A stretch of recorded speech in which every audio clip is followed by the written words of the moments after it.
Hi guys and welcome back to my channel. For today's video we're going to look at the ninth House of Night book. I've not given up on getting through this bloody series. The ninth book, it's called Destined. Remember to like, comment, subscribe. Check out the other 8 videos if you have no idea what I'm talking about. Let's just dive right in. Prologue. Zoey's mum is dead, if you remember, and Zoey is only just realising this. I blew my nose quietly. Stop crying, stop crying, stop crying. It won't help. It won't bring mum back. Can you not be a freak for even a single page? Like, chill out. It's fine. You've just found out. Cry. Even as I thought the words, my heart knew the truth. Nyx had pulled me from my dreams to show me a vision of mum entering the other world. That meant mum had died. Crazy that Nyx has all the time to do this, but not the time to stop Nephire from taking over the world with a white bull. There's a bond between a bull that she's also having sex with, FYI. There's a bond between Stark and me that goes deeper than dating and sex and all the stuff that comes and goes with normal relationships. She can't even grieve without immediately thinking about boys. Also, there's really nothing deeper between you and Stark. Normal relationships are absolutely fine. Chill out. Like a diaphanous blanket. There is not a single world within the multiverse where Zoey naturally knows this word. Anyway, she uses spirit, the element, to stop herself from feeling sad. It's that easy, apparently. Wish that was me. Wish you could give me some spirit. She then looks through her seer stone at Stark and she sees a weird phantom and scares it off. It's obviously Kalona's spirit. Then doesn't bother telling Stark about it as she gets distracted by sex. Idiot. Chapter 1, Aurox. Why does he get his own chapter? He's brand new. The human male's flesh had been soft, pulpy. It had been a surprise how easy it had been to destroy him, to end the beating of his feeble heart. So Aurox, has already done a murder. I also feel like at this point in my reading career, I've read about 1,000 minor variants of this puny mortal moment at this point. Yes, goddess, he'd responded instantly, coming alive from the corner of the rooftop balcony that he'd made his own. Also, he's living on a roof regardless of sunlight or rain. Has Nephire never seen gremlins? Aurox follows Nephire around like a puppy, but he's meant to be her guard, so not really like a puppy. They get accosted by some dude. You way too pretty to be in this here alley so late with nothing but one boy keeping you company. His eyes widened as he took in the priestess's tattoos. So, vampire, you stopping here to get you a little snack from this boy? How about you give me that purse, then you and me... What? How about you give me that purse, then you and me will talk about what it's like to be with a real man. Right, but also, isn't it common knowledge that vampires are superhuman? Good luck. Also, why is he talking like that? Ayo, lady, I'm a cartoon villain creeping in an alleyway over here, bibbidi-bobbidi sexual assaultedy. In one swift movement, Aurox plunged his thumbs into the man's staring eyeballs, which made the screaming begin. Bit of an overreaction, I'd wager. The bloke's terror gives Aurox a hard-on and makes him become some type of ox man. What a wonderful, terrible thrill. Aurox felt more of the change ripple through his body. Mere human feet became cloven hooves. The muscles of his legs thickened. His chest heaved and split the shirt he had been wearing. And most wonderful of all, Aurox felt the thick, deadly horns that swelled from his head, because this series just has everything. Some other men come to help, but Aurox kills all of them. He gored him through his chest, lifting him so that he writhed and shrieked and soiled himself. How embarrassing. I would never. Aurox fainted to the side, and then, when the man overcompensated, he stamped a cloven hoof through his foot, ripping off his face as the man fell forward. Kinda loving how graphic all of this is, not gonna lie. Then Nephire starts gaslighting him. What is it? She snapped at him when he hesitated, entering the car again. He shook his head. I do not know. I feel, she laughed. You don't feel at all. You're obviously overthinking this. My knife doesn't feel. My gun doesn't feel. You're my weapon. You kill. Deal with it. She's so unhinged. I love her. Best character. Then she has a go at him for no reason. Why are you standing here looking at me? Priestess asked him, staring at him with eyes of green ice. I await your command, priestess, he said automatically, wondering how it was possible to have displeased her. Nephire, you need to calm your tits. It's literally the same as Anna Karenina when she keeps yapping at Vronsky because he looks at her funny. As she should. The bull's laughter was terrible, but Aurox noticed priestess didn't flinch at all. Oh wait, no, the white bull turns up. Did I say that?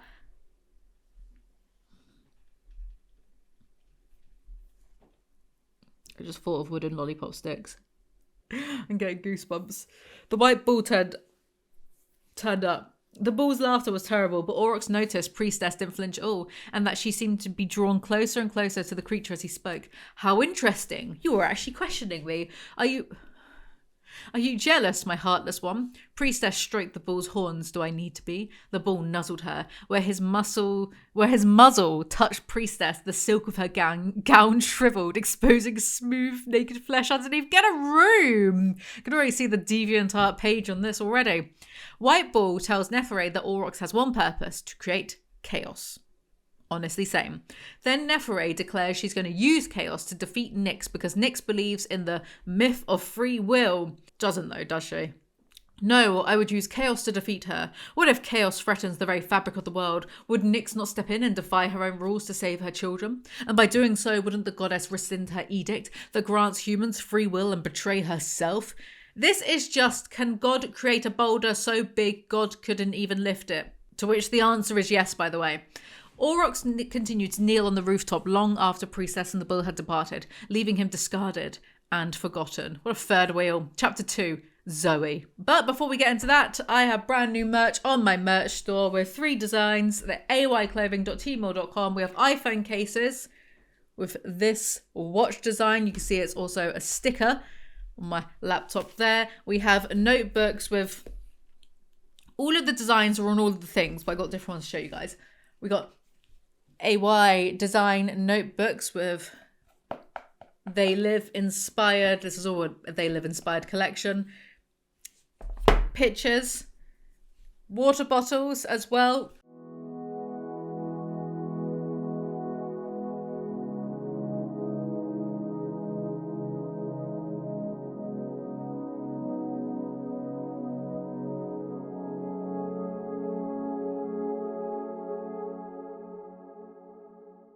Everything's recycled, everything's organic, everything's made sustainably as possible, so don't worry about that. And we have new loungewear and hoodies that are supremely comfortable. Is this one with Consume, my favourite design out of all of them. I might add some more stuff in the men's section.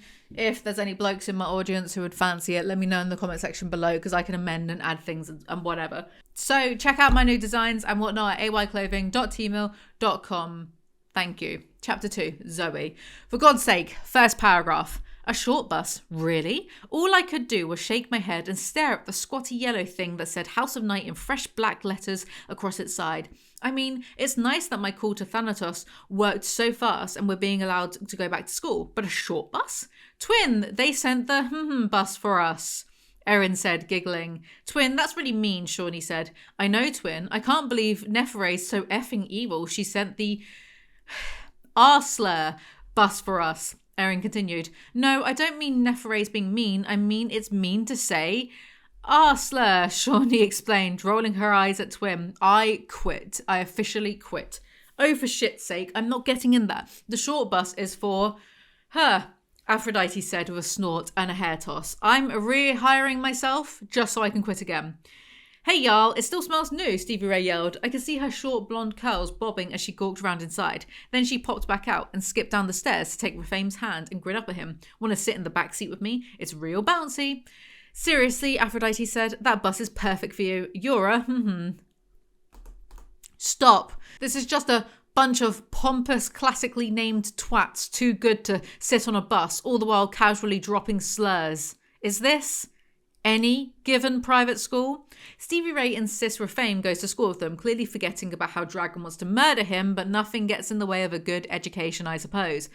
Aphrodite narrowed her eyes at the twins, but Stevie Ray wasn't done. Just like Rafame, you're something that's not quite normal, but Nyx has given her blessing to you, even if none of the rest of us understand why the heck she'd do that. Aphrodite's the only one who deserves Nyx's blessing, and that's even with her slurring a page ago. My mind felt mushy.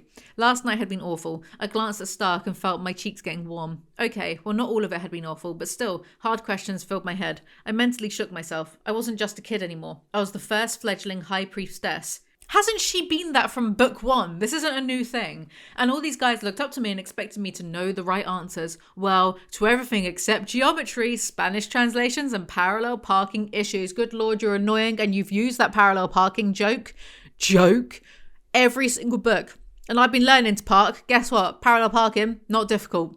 Grow up. Rafame asked Zoey if he should go to school. Please, Nix, let me say the right thing. I sent up a quick silent prayer, then met Rafame's gaze and realised suddenly it wasn't my answer we needed. Did you realise that all by yourself, or did Nix have to help? What do you want? I asked him. Well, he wants, Stevie Ray began. Let him speak for himself, you control freak. Rafame wants to go to school, so they all argue about it. Okay, you know this whole let the bird boy decide and Stevie Ray may need me stuff is real happy schmappy in theory, but in reality we're going to be walking onto a campus where the batshit crazy high priestess hates us and will use anything she can to bring us, and by that I mean you specifically, Z, down. Not to mention Dragon, the leader of the Sons of Erebus warriors, is definitely not acting right since his mate was killed by the guy we're bringing back on campus. Nefre is going to use Rafame against us. Dragon is going to back her. Shit is going to hit the fan. Guys, at this point, just move school. Any more information you want to dump on us in one go? The landfill still has some room in the corner. So Zoey decides to Skype the High Council during a school meeting with Nefere to show Nefere who's boss. They get on the bus to go to school, but Stark is being weird. Zoey, you woke me up and kept me up through most of the day yesterday. Then you made that call to Thanatos to get the whole return to school thing in motion, which was not exactly a calm, quiet conversation. I just got to sleep when you yelled whatever and woke me up again.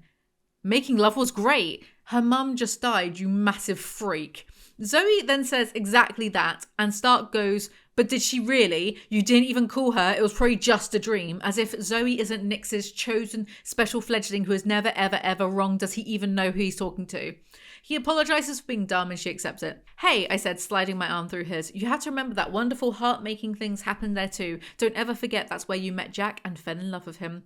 Damien stared at me and I thought he looked really sad, but really, really wise. He's literally not saying or doing anything. How does he look really, really wise? They get to school and sort out what to do.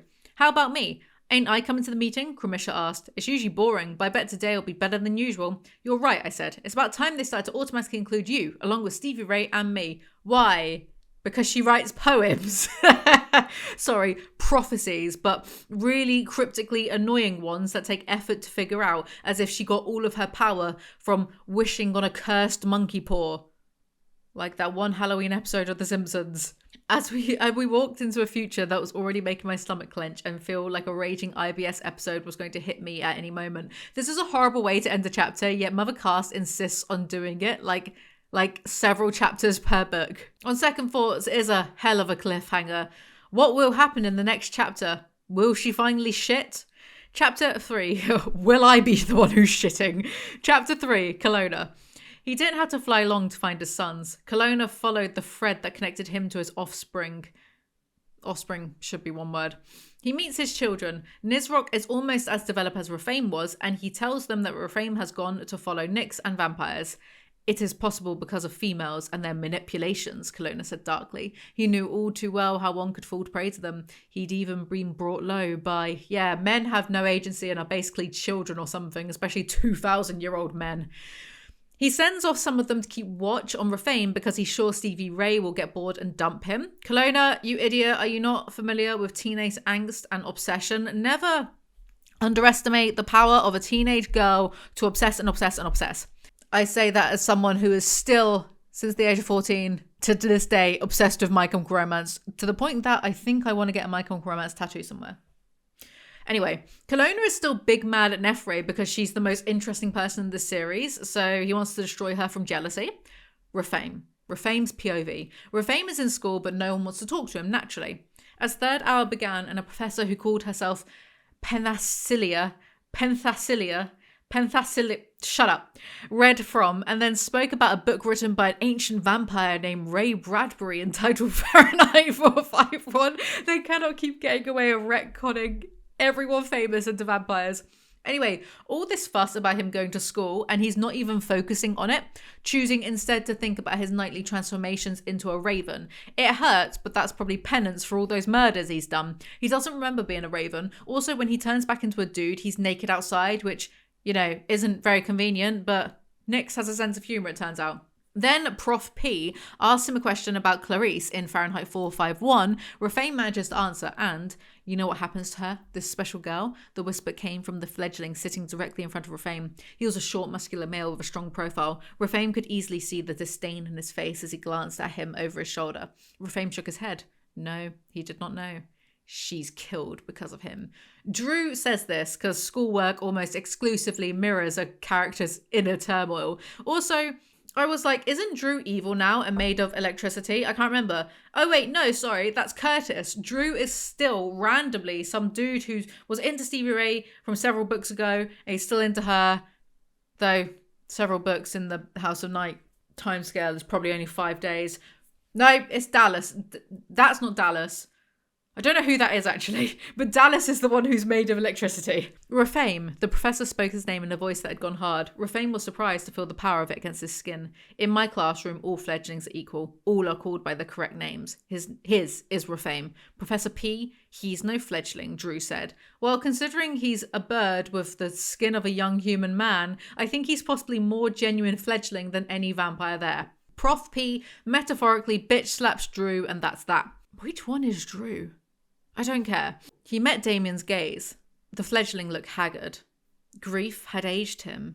The true crime is grief has made Damien ugly now. The horror. Then you are a remarkable friend, Rafame said. If you really are the boy Stevie Ray thinks you are, you'll find that when you're on the side of the goddess, you'll make a lot of remarkable friends. I am on the side of the goddess, Rafame said. The second sentence of dialogue is clearly Damien's, but there's no new paragraph to indicate it, so at first glance it looks like Rafame is just yapping to himself. It's sloppy. It's almost like the cast duo has stopped caring. Though to be honest, anyone who's made it to book 9 of this series isn't going to notice or care. I'm the anomaly here.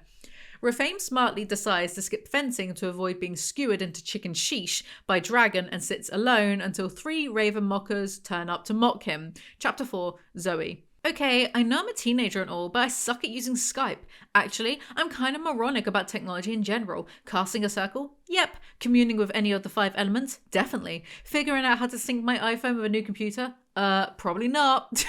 Just thinking about tweeting gave me Tweeting is like the easiest fucking thing you can do. What you mean? You go on a website, you write something, then you press enter. You dumb. Just thinking about tweeting gave me a headache and made me really miss Jack. It's nice that she only misses Jack because she needs to use him for something. It's also such whiplash going from third person to this nonsensical babble. They set up a meeting with Dawncha, so Nephire has to behave. They tell Dawncha Nyx made Stevie Ray the first Red High Priestess and changed her consort Rafame from a raven into a real boy. Quickly, before Nephire could chime in with something awful, I started babbling. Rafame used to be a rough raven mocker, and Dragon is right. Back then, he did kill Anastasia. I glanced up at Dragon, but it was real hard to meet his eyes. Rafame asked Nyx's forgiveness for that. And for everything bad he's done when he was Calona's son, Stevie Ray added. Blanket forgiveness is, Nephire began, but I cut her off saying, blanket forgiveness is a gift that can be given by our goddess, which is exactly what she did last night, I said. What a lovely diminishment of Dragon's feelings, but because Dragon won't automatically forgive Rafame just because Nyx says so, it's enough to push him into being a bad guy and following Nephire around. Nuance, what's that?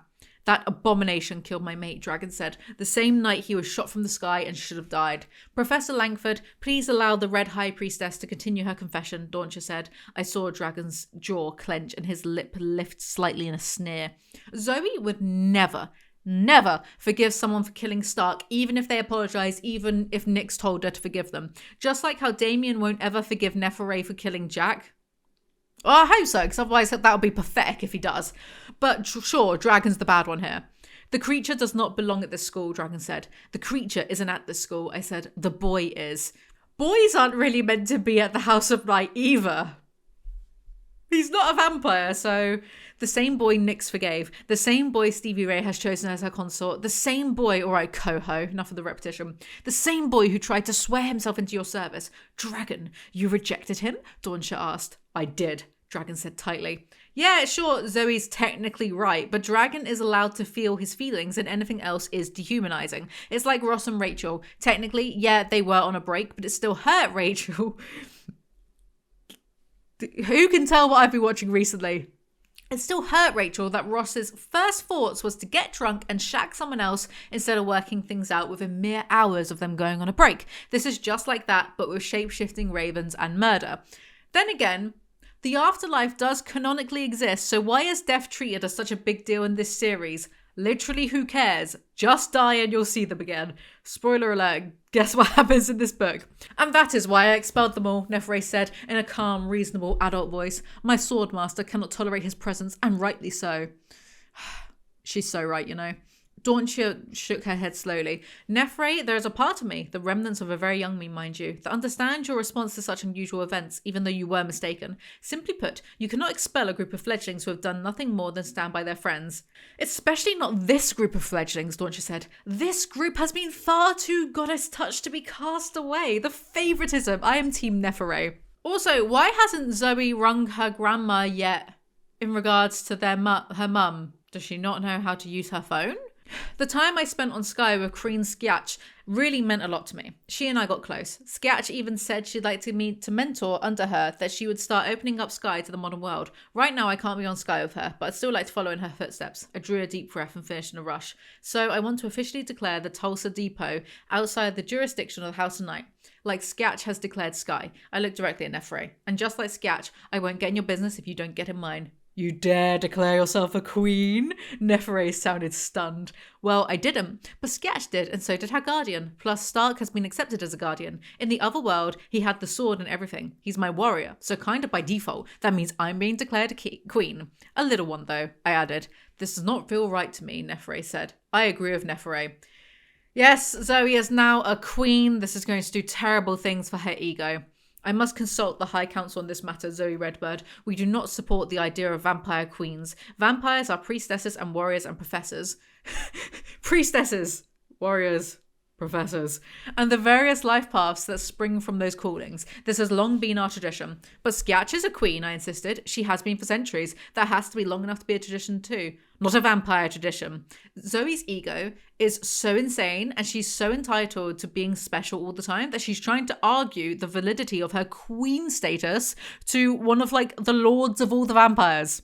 Behave. I believe opening up to outsiders is something we all must do in these changing times, Nefere said. Everyone stared at her. Even Dawnshire was speechless. Because I feel so strongly about it, I've decided to open the doors to my House of Night in the form of some of the more menial jobs to local humans. I think it wise and responsible, especially in these hard economic times. I hope Skiatch follows suit. Firstly, hilarious that humans are only worth doing menial jobs. Secondly, WTF is she up to now? She's either going to make an army of humans or eat them. Also, what hard economic times are these undying demigods facing? The same demigods that have a castle for a private school, a House of Night private jet in Tulsa, and the vampires have the equivalent of the Vatican in Italy. The Lord Vampires. Are all the wars in the Middle East making it hard to access their funds stored in the treasury of Petra? Also, these bottles hold 500 milliliters of water, but don't fill them up all the way to the top like I did. Because then when you put the stopper in it, you make a mess and water goes everywhere. Watch me spill this. And what of Zoey's status as queen and the depot's allegiance to me in this House of Night? Nefere asked. I held my breath. As I already ruled, I will consult the full High Council on a matter as serious as a young and gifted fledgling being considered a queen, even if just a queen in training. Absolute simps for even considering Zoey a queen, and then they decide Stevie Ray is the high priestess of the depot in the meantime. They end the call. I don't want him in my class, Dragon spoke abruptly, totally cutting through the well-wishing. I started to open my mouth to defend Raheem's right to go to fencing class or whatever, even though it still felt really weird to be defending Raheem at all, but Stevie Ray's response surprised and silenced me. I think you're right. I know this is hard for you, Dragon. How about I ask Darius and Stark to teach extra classes on knife stuff and whatnot? Raheem can take those classes. Wow, Stevie Ray has more basic empathy than Zoey. Who'd have thought? Nefere sighed heavily and then said, every fledgling must take a self-defense class because of the attack of the Raven Mockers. Am I the only one who sees the terrible irony in what all of you are saying? She is so right, you know. Dawnshire decided Raheem and the rest can stay, I said as I stood up, stepping between the Stevie Ray and Nefere. I think what we need to do is figure out a way that we can do that without causing a bunch of stress and trouble. I looked at Dragon, trying to find within his anger-filled eyes the wise, kind sword master I'd known. The pacing in these books sucks, so didn't Anastasia die like a week ago? He's still grieving, leave him alone. I'm glad to hear you're in such an accommodating mood, Professor Lenobia, Nefere said. The first of the humans I am hiring will be a stable hand to aid you with all of the... She paused and her gaze cut to Stevie Ray, Cramisha and me. Sewage in the stables. She is so funny. Zoey and Stevie Ray, the red fledglings should resume the class schedule they were following before they died, she said matter-of-factly, and you two should join them. Whether you're abnormally changed, she flicked her fingers at Stevie Ray, or just abnormal fledglings, she shifted her attention to Cramisha and me. It matters little. You need to be in class. You're all much too young to be truly interesting without being better educated. So she calls them boring, refuses to elaborate, and leaves. I love her. They then decide to bully Erik for being a fence-sitter. I'm the Tulsa House of Knights tracker. We know that, but what side does that put you on? Stevie Ray asked. I'm on the side that marks kids and changes their destinies, Erik evaded. Erik, someday you're going to have to take a stand, I told him. Hey, just because I'm not battling toe-to-toe with Nefere doesn't mean I haven't taken a stand. No, it just means it's a weak one, Stevie Ray said. Whatever. You don't know everything, Stevie Ray. Erik stormed from the room. It shouldn't be hard to find them, I said. Stark and Darius are probably in the field house playing with their swords. Is this a euphemism? As Stevie Ray and I left the room, she snagged my arm and slowed me down so that we were walking by ourselves. Hey, you know that just because the High Council and them were calling me the High Priestess at the depot, it doesn't mean that I want to be the boss of you or anything like that. I blinked in surprise at her. Yeah, of course I know that.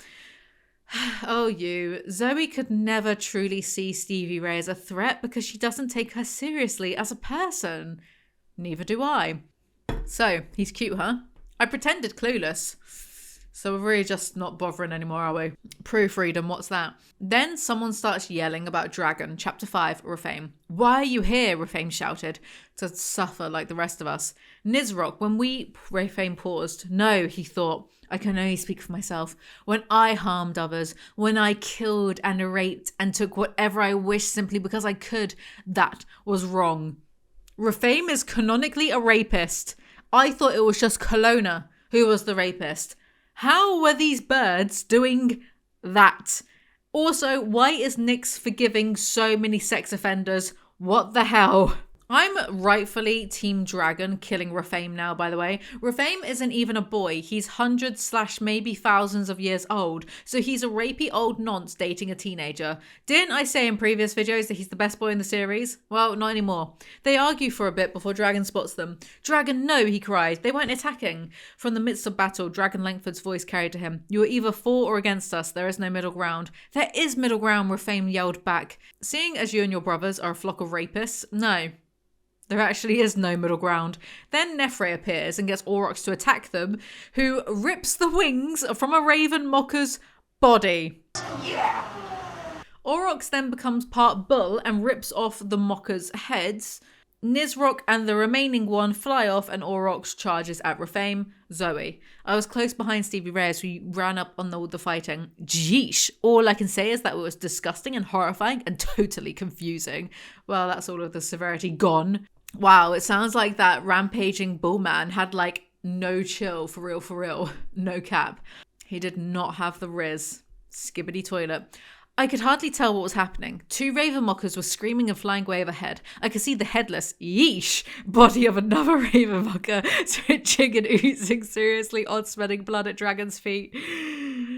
See? Severity gone. Zoey sees Aurox. I reached up and felt the hard, hot marble circle that hung from a silver chain around my neck. My seer tone? Do you perhaps mean seer stone, Zoey? I do like that her response to seeing the attractive bull man is to feel something hard and hot against her, though. Anyway, Stevie Ray uses Earth to keep Aurox pinned, so everyone resumes casually chatting as though someone didn't just get de-winged and decapitated. Dragon finally looked at Refame. Raven mockers are our enemies. They're my brothers, Refame's voice sounded incredibly sad. You're going to have to decide whose side you're on, Dragon said, solemnly. You and your brothers are rapists, so I don't care. Wait. Does Stevie Ray know that he's a rapist? What a filthy little pick-me. There's literally nothing a man can do in the series that would turn the women off. Stark could become a nonce, but as long as he says sorry to Nyx afterwards, it would all be fine. Nefre introduces Aurox to everyone as the gift Nyx gave her, proving her forgiveness, okay, Queen Delulu.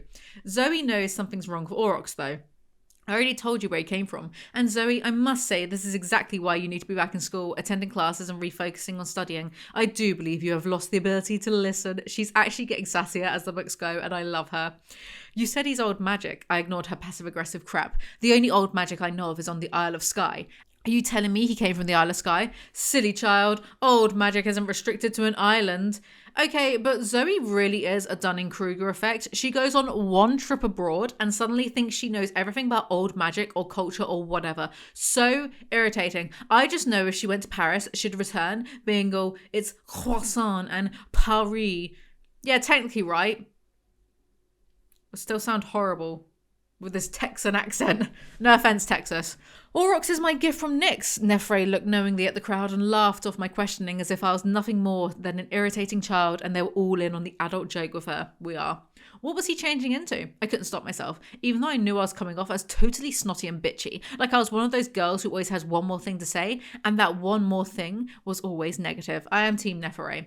I wanted to scream that he was no guardian. I wanted to scream that I was sick of Nefre twisting my words. I couldn't stop staring at Aurox as the fledglings, mostly girls, began approaching him, careful to step around the disgusting blood and raven mocker remains. They all just really became so desensitized to death and violence, didn't they? I guess it helps that he's a hot bull man. Like, who cares about the blood and gore and decapitated things when there's a bull man with abs running around? Zoey storms off with her mates. Chapter 6, Erik. Erik is moaning that he isn't the next Brad Pitt because he's stuck in Tulsa and then blames Zoey and then he feels guilty. Then he calls her a freak magnet. Then he declares he's not a freak. It's a lot for the first page. Several fledglings rushed past him and he reached out and snagged one kid by the scruff of his plaid school jacket. Hey, what's the rush and why aren't you in class? Erik scowled fiercely at the kid, more because he was pissed that he sounded like one of those teachers, the get back to class young mankind, than that he actually cared where the fledgling was going. Why are you manhandling your students? Care more about that. Erik then gets the compulsion to go and track/mark a human, so he goes to find her. Erik knew what was happening to him. He'd been prepared. The House of the Night's last tracker, who called himself Sharon. Ah, Sharon. That's a reference to Fallout 3. That's right, Sharon. Have you come to say goodbye? Yes.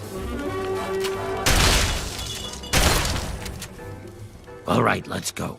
Also, it makes no sense. I know Cast probably thought she was being cultured, but fledglings get to change their names like when they join the House of Night at the age of like 15 or 16. Why would a fledgling change their name to Sharon, a name with a lot of mythological weight to it, years before being chosen by Nyx to become the next tracker? Because they get chosen as they change, and then I don't know, Erik changed, and then after a few months he became a tracker. Was this just a big coincidence? Do the authors even think about this book series as much as I do? Also, a tracker isn't a job that one can choose. Nyx chooses. Erik didn't want to become a tracker. He wanted to be an actor, but tough shit. So why would Sharon choose the name Sharon without having ever total confirmation they would become a tracker or even knowing what a tracker is at the time of entering the House of Night? No, I will not get over this. The authors try to be smart and fail miserably, and it's hilarious. Unless you can just change your name when you become an adult vampire, but we've not seen that yet, so tough shit. But when you start to think about it, more unravels. Loads of vampires in the series have crazy names with mythological weight, considering they changed them as teenagers, just entering the vampiric world. It doesn't make that much sense, except for Dragon, because Dragon is totally a name a 15-year-old boy would come up with thinking it's cool. Erik finds his mark. Erik studied her. She was small, a petite girl with lots of dark hair. So much hair, in fact, that he was actually distracted for a moment by how thick and shiny it was. You're an adult and a professor now, act like it. I mean, she may be petite, but she's also very mature for her age. 15. Also, she's blind. Erik knew two things at once. First, this was Shaylin Rude, the teenager he was meant to mark. Second, she was blind. He would have stopped himself if he could have. Why? Is he being ableist? Because guarantee special vampire powers are going to do something wacky with her blindness. Erik messes up his spiel and the girl, Shaylin, keeps yapping away as a way of exposition dumping onto us. She cocked her head to the side and frowned. You aren't going to mug me, are you? I know it's late and all, and I'm blind and not supposed to be out here all by myself, but it's the easiest time of day for me to go on a walk alone, and I don't get much time alone.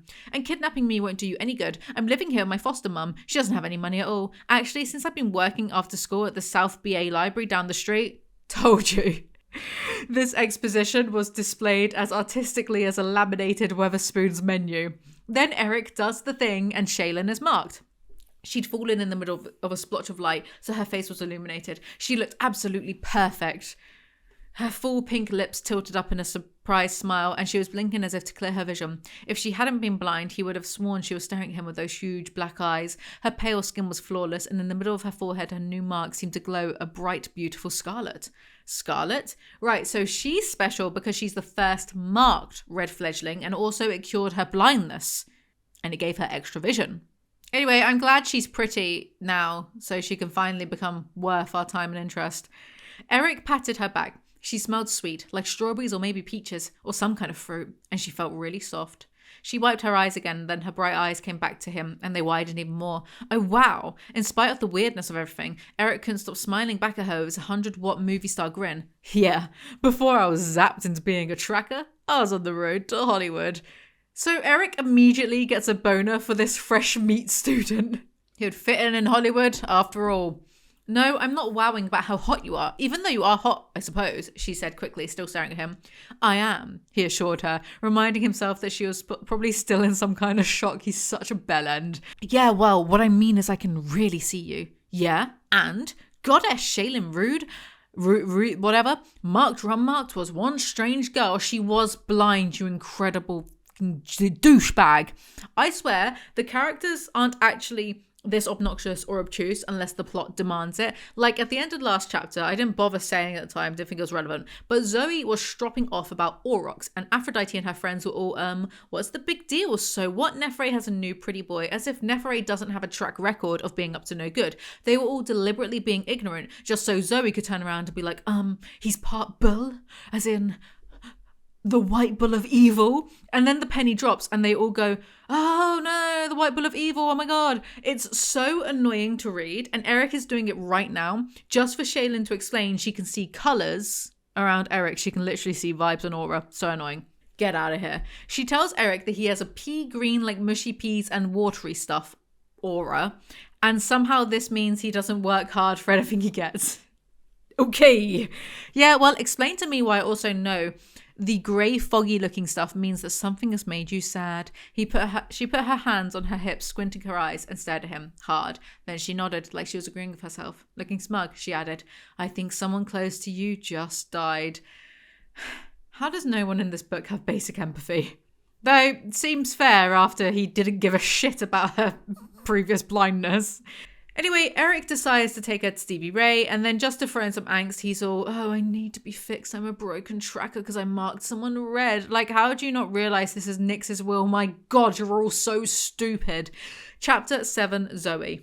Zoey is in the horse stalls talking to Lenobia about Aurox. Lenobia says Aurox is a shapeshifter, and Lenobia also sounds like an intimate body part. I felt my eyes get really big. Seriously? There are such things? Like Sam and his crazy white trash mum and brother? Sam? True blood, I explained. They're shapeshifters. Firstly, sounds classist. Secondly, of course shapeshifters exist. Why not at this point? Thirdly, Refame is a shapeshifter, you idiot Zoey. Also, this is the same asshole who went to the other world itself and became a queen, and also hung out on Queen Island with old magic and danced with fairies and little like nymphs and stuff, little shape-shifting creatures. Does she not remember that? Ugh. Lenobia says everyone notices Zoey reacting to Aurox and that she needs to tone it down. Then they just go over a bunch of stuff that we already know. Like, we know why Zoey is reacting weird to Aurox, because Aurox has Heath in him. It would be much more interesting / suspenseful if we didn't know Heath's soul was in Aurox. No, you were and are wise to listen to your instincts. Something is very wrong with this pawn of Nephre's. You knew that from the very first instant you saw him, and because you knew it, you couldn't just stand there and shut your mouth and pretend to be a vapid child. I made an internal note to look up vapid, or ask Damien for a quick definition. How do you not know what a vapid means? Because you're vapid. How is Lenobia saying with her whole chest how wise Zoe is, and Zoe doesn't know what vapid means? Then Stevie Ray appears, and I just realised that vampires can't have kids. They must be sterile, otherwise why else would they be marked instead of being born? Is vampirism antinatalism? That is awesome if so. I did look it up. They do become sterile, and I've not heard a single vampire complain about it, which is fantastic. Now I'm just thinking of, what's her face? From The Witcher. One of the witches.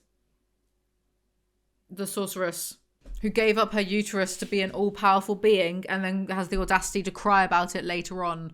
At least they kind of have adoption in the storyline, I suppose, instead of her being like, no, I need it to be my DNA. But yeah, if I was marked as a vampire in this world and it's like, I can live for hundreds of years, I'm super strong, I get to have like an orgasm every time I drink blood, I might have magical powers, but if I don't, I'm literally going to be rich and successful, I would not care about being sterile either. It'd be amazing. Stevie Ray then informs Lenobia a cowboy has shown up to work at the stables, and luckily for them, he's really hot despite not being a vampire. Then Aphrodite appears to insult Stevie Ray. He doesn't look anything like John Wayne. She continued her stage whisper, but he looks just like Sam Elliott. You watched too much regular TV when you were a kid, probably after you had dinner as a family on a Saturday night. Pathetic.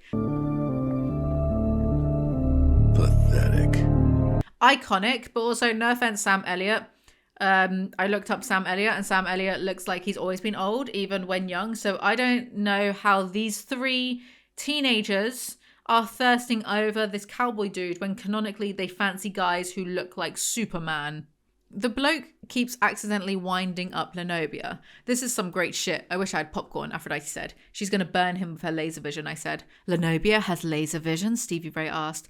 Aphrodite and I looked at Stevie Ray like she just asked if we thought Lindsay Lohan was really rehabbed. Wow, Lindsay Lohan's just catching strays there. Anyway, the cowboy called Travis has a horse called Bonnie, but Bonnie is a special horse because she's massive. She's a Percheron. She's a big horse. I saw Travis blink in surprise. His mouth opened, then closed, then opened again. He cleared his throat. Well, yes, ma'am. He paused and reached out to pat Bonnie's ginormically thick neck like he needed to anchor himself to get something to get his sense back. I knew why he was so messed up. Everyone who had ever watched Lenobia around horses knew why. When she communed with horses, Lenobia changed from really pretty to utterly, totally gorgeous, and she was doing some serious communion with the big mare, so she turned the full wattage of her horse adoration onto the cowboy. It wasn't that he was the intended recipient of her super attractiveness, but he was just getting the fallout.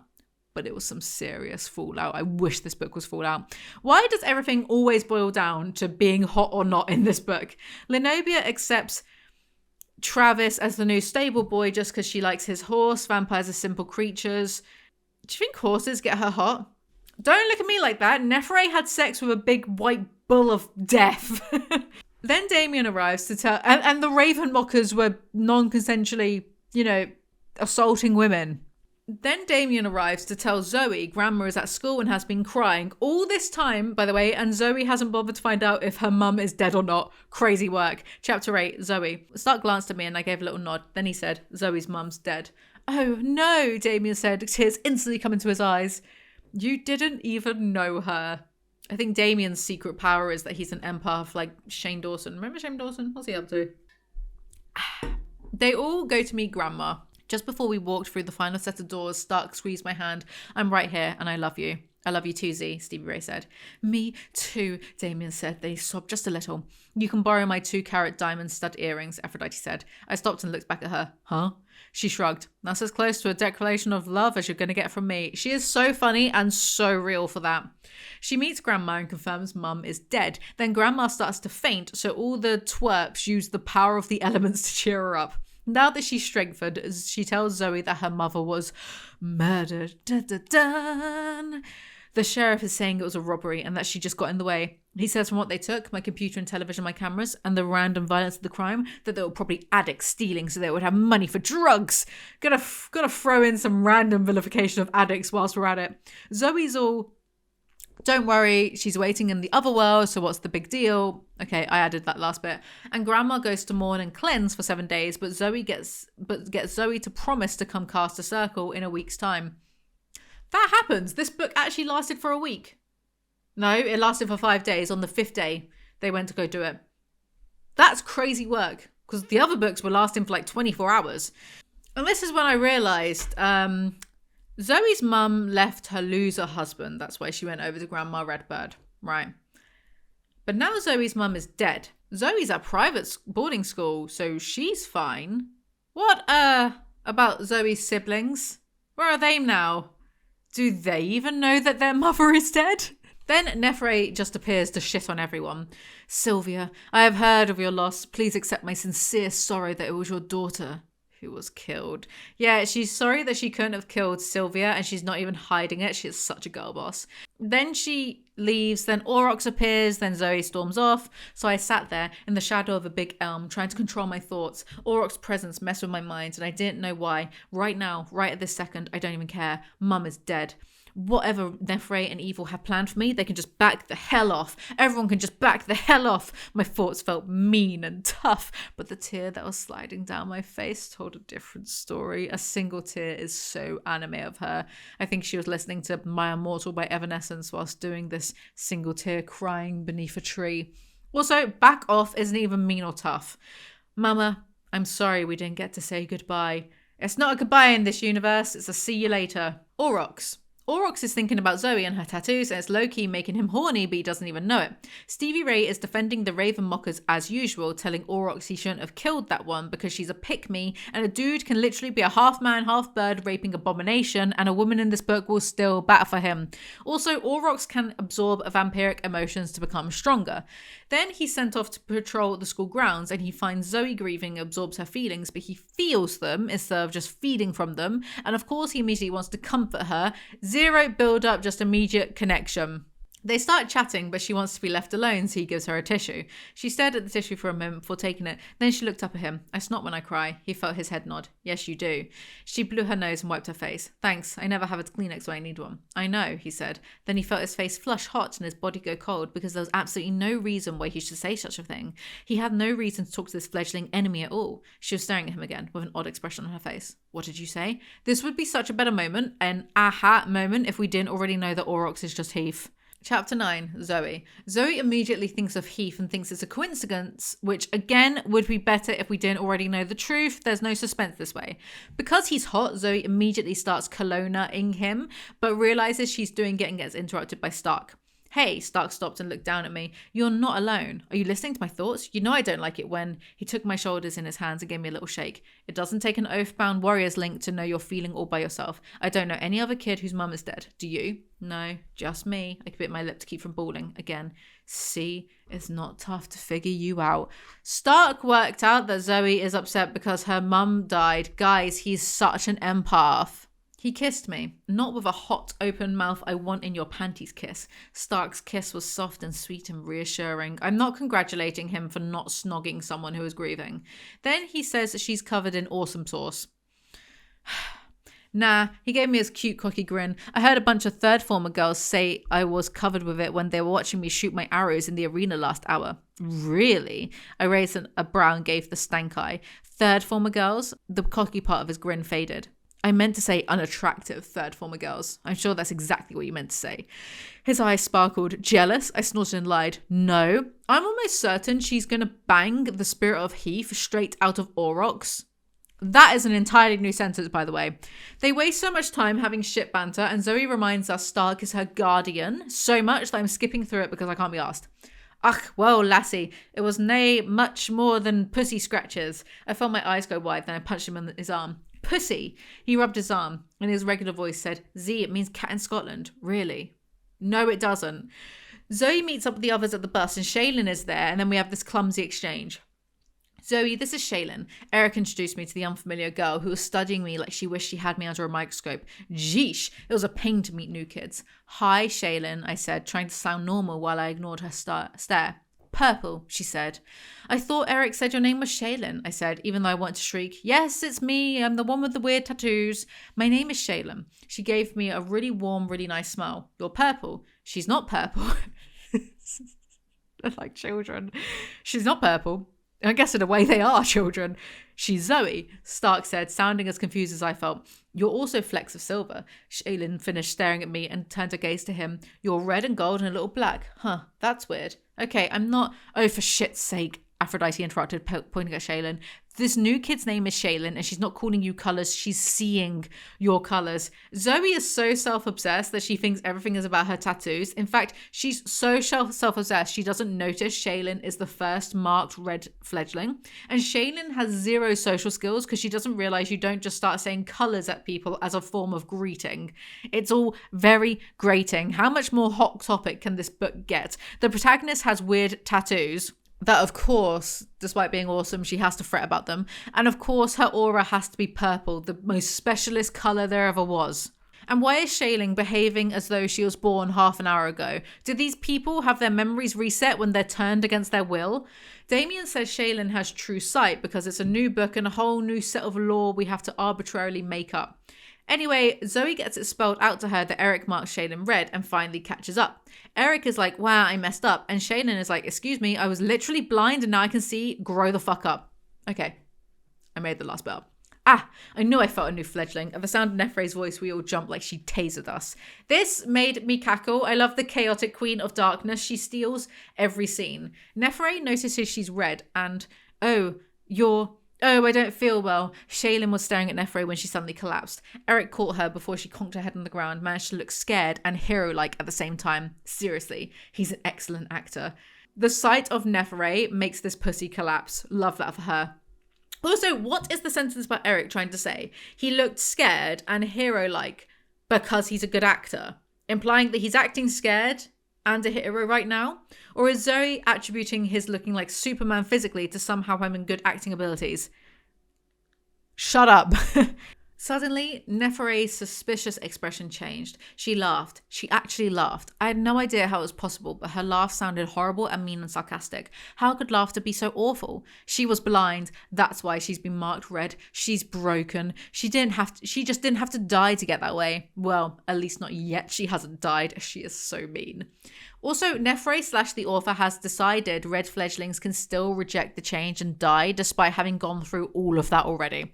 Instead of an answer, Nefre said, take the new fledgling with you. You're right about one thing, Aphrodite. Her home is with you and the rest of the misfits, not here. What in the name of all the gods will Nyx come up with next? And then, laughing, she turned her back dismissively on us and slithered away. She's such an icon. I love her.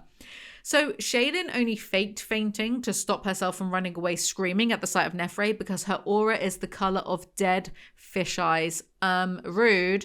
They all start bickering about true sight and advanced fledgling handbooks and, oh for shit's sake, I have homework, that's all. The book's in my extremely attractive Anahata Joy Catkin bag in the bus. Aphrodite, stop saying slur. Stevie Ray shouted at her, I swear, you need to check out www.rword.com. Maybe you'd learn that some people get their feelings hurt by the R word. Authors, you, of all people, do not get to start lecturing and virtue signaling. I do not allow it. Aphrodite sucked in a deep breath and let out a rant. What about hanging a sight for the C word, as in, see you next Tuesday, which demeans half of the world? Or wait, no, let's keep it the R words. Let's keep it the R word site, only make the R word rape, which does more than just hurt upper middle class mummies' feelings, or I don't even know what she's trying to say here. Aphrodite is dethroned as the best character and Nefre takes her place. Also, is this debate on slurs going to influence the plot in any way? Otherwise, why do they keep bringing it up? Ah, hell, I said, throwing up my hands in frustration. I can't remember what we were saying before the slur part. Oh, I see. So it's okay when Zoey says it. Information about true sight is on the bus, Refame said, surprising all of us. He smiled shyly. I didn't really understand much of the rest of the conversation. I also got that Aphrodite is mean, but I already knew that. A rapist does not get to call someone else mean. They finally decided to get on the bus back to the depot. I guess, or at least we will be as soon as our ever-so-friendly driver gets here, I said. Darius smiled. That would be me. I told Christoph I'd handle the drive back and forth to the depot from here on. I couldn't resist a look at Aphrodite. Her face was frozen, her eyes looked huge. Hey, Afro Slur is going out with a bus driver, Shorty said. Ah, homophobia and classism, like peanut butter and jelly. Then Nala, the annoying cat, appears to meow and sneeze on Zoey. I hope Zoey gets a cold. Z, home is where you are, Stark said, reaching over me and scratching Nala on her head. I smiled at him and felt warm inside, almost warm enough to make me forget about moonstone-coloured eyes and the fact that people around me kept dying. What kind of chapter ending is that? Also, are we going to ignore the fact that he's making her feel warm inside whilst fondling a cat? What was the Scottish word for them again? Chapter 10, Kalona. Kalona is yelling because he found out Rafame has turned into a real boy, but he also misses Rafame because he could actually talk to him, as he was the most human of all the Raven Mockers. Where is? Kalona had to pause to remember which of his sons was missing. Mayon? Why did he not return with you? Kalona is such an absent father. He's like Barry Keoghan, but with wings. Ooh. Nizrock, which sounds like the name of a pharmaceutical company, gives Colona all of the gossip and tea about Nefre's new boy toy Aurox, and Colona knows Nefre is allied with the White Bull.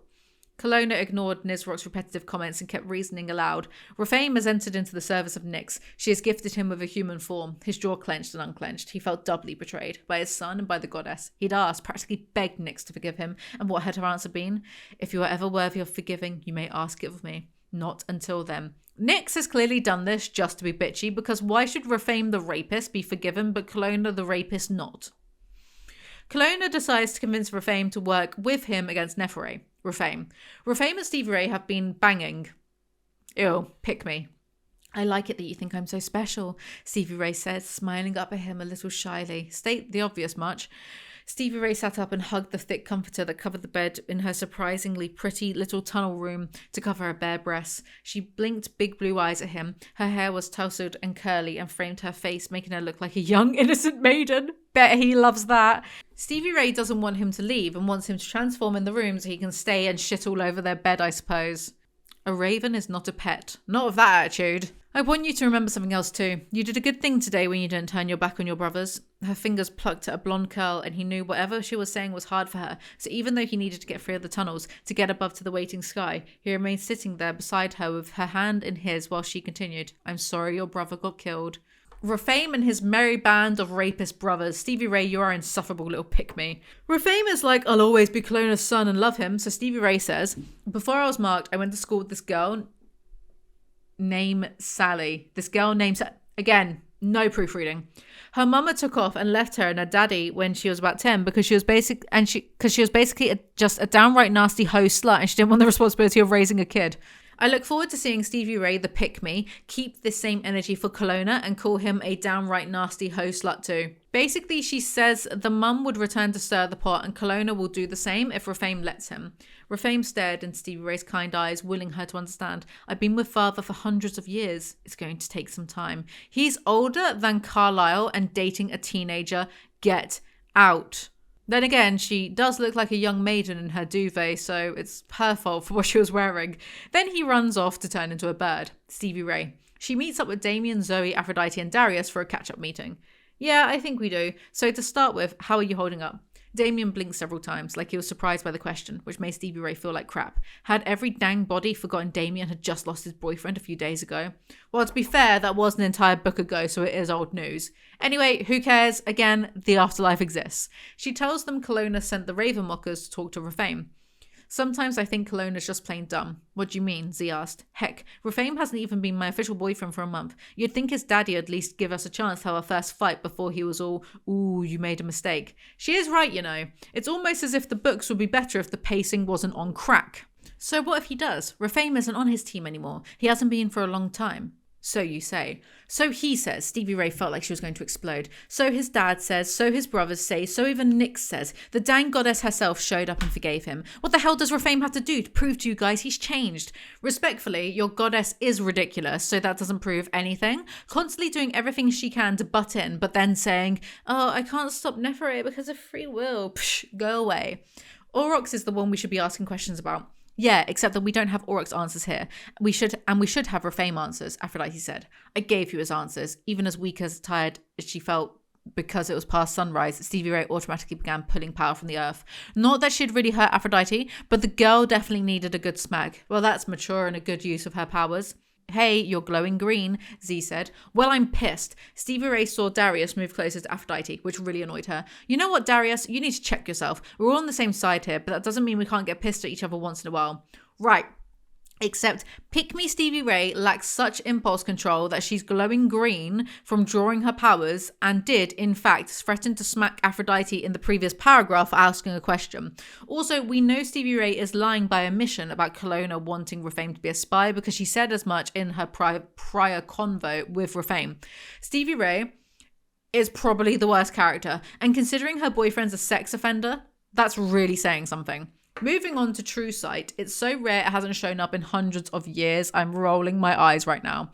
True Sight is only as useful as the person who has the gift. If they misunderstand the meanings of the colours, then it's a waste of time. But Zoey and co all want to believe Shaylin can do it correctly despite knowing her for all of 5 minutes and having nothing else to base this belief off of. Delusions. Then they go to bed. Chapter 11. Lenobia. Really? We now get the horse lady's POV. She's spying on the new cowboy who is smudging sage over himself and his horse. Then they have a chat about how his mum used to be mates with a vampire and how Lenobia has a mind link with horses she's close with, like a rudimentary version of Erik and Sapphira's before Saphira learns to talk. Also, cowboy is part Indian. I'm going to wait patiently for it to be revealed that he has a racist spiritual closeness to animals due to his Indian heritage. No, it's fine. I don't need a drink. This won't take long. Then there's a bunch of noise. Too bad you cowboys don't carry 6 shooters anymore, she muttered. Travis patted the side of his coat and smiled grimly. Some of us still do, ma'am. Oklahoma has the good sense to be a concealed carry state. Wonder whose opinion this is. The noise is a gardener vampire arguing with humans. Does she have an affinity for the grass? Arguing with humans who have been given the gardener job. Of course you didn't, Lenobia thought grimly. Nefre didn't want either of us to be prepared for what she was doing, and you're as protective of your grass and shrubs and flowers as I am of my horses, which is something our manipulative high priestess is very aware of. I cannot force myself to care about such a mundane issue. The problem is resolved immediately, so Lenobia can go back to flirting with Cowboy. Chapter 12, Aurox. Aurox followed his priestess from the professor's building out into the waning sunlight of evening. Though it was winter, and the light held no warmth, and, truth be told, little light, she cringed as if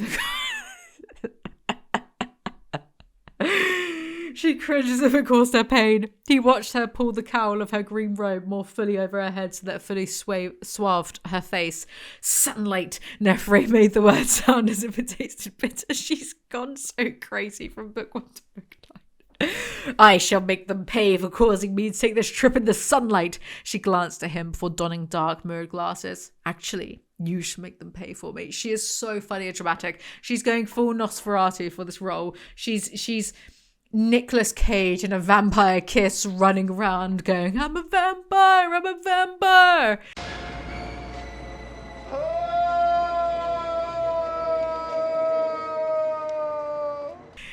They go to a high school, which Aurox finds calming, and then he's confused with his familiarity to the high school, which again isn't suspenseful, but okay. Aurox knocks out a security guard, and Nefre gives a sexual blood sacrifice to darkness to lead her to the red fledglings who are living in a school basement. Is the human school still off because of all the ice storm that happened like 4 books ago? I don't know. Curtis, take care of whoever is bothering us. A large mound moved sluggishly and a thick, broad forehead appeared from the other end of the nest. This one had a red crescent outlined on his forehead, a fledgling. It's barely even day. Just zap him with electricity or something. And what? Nefre's voice was ice. Curtis, you were stupid and bumbling before you died. Now you're stupid and bumbling and you stink. Nefre glanced at Aurox. Throw him against the wall. She is so funny. I love her.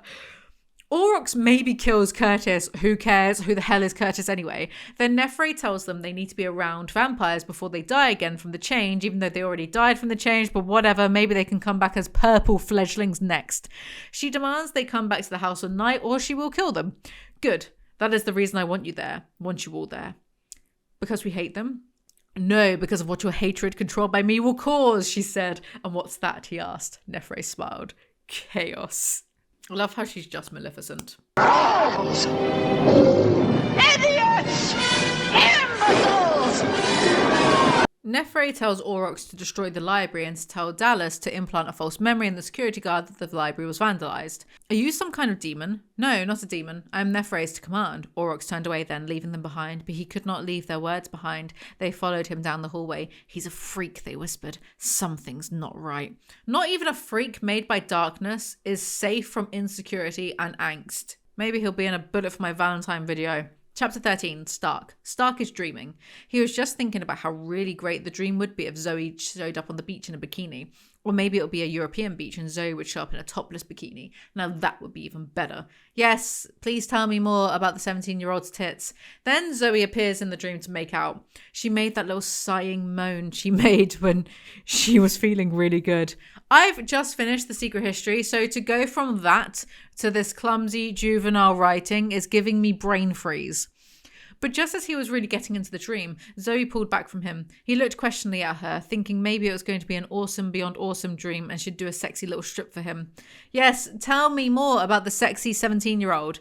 Then darkness attacks Zoe. Then this happens.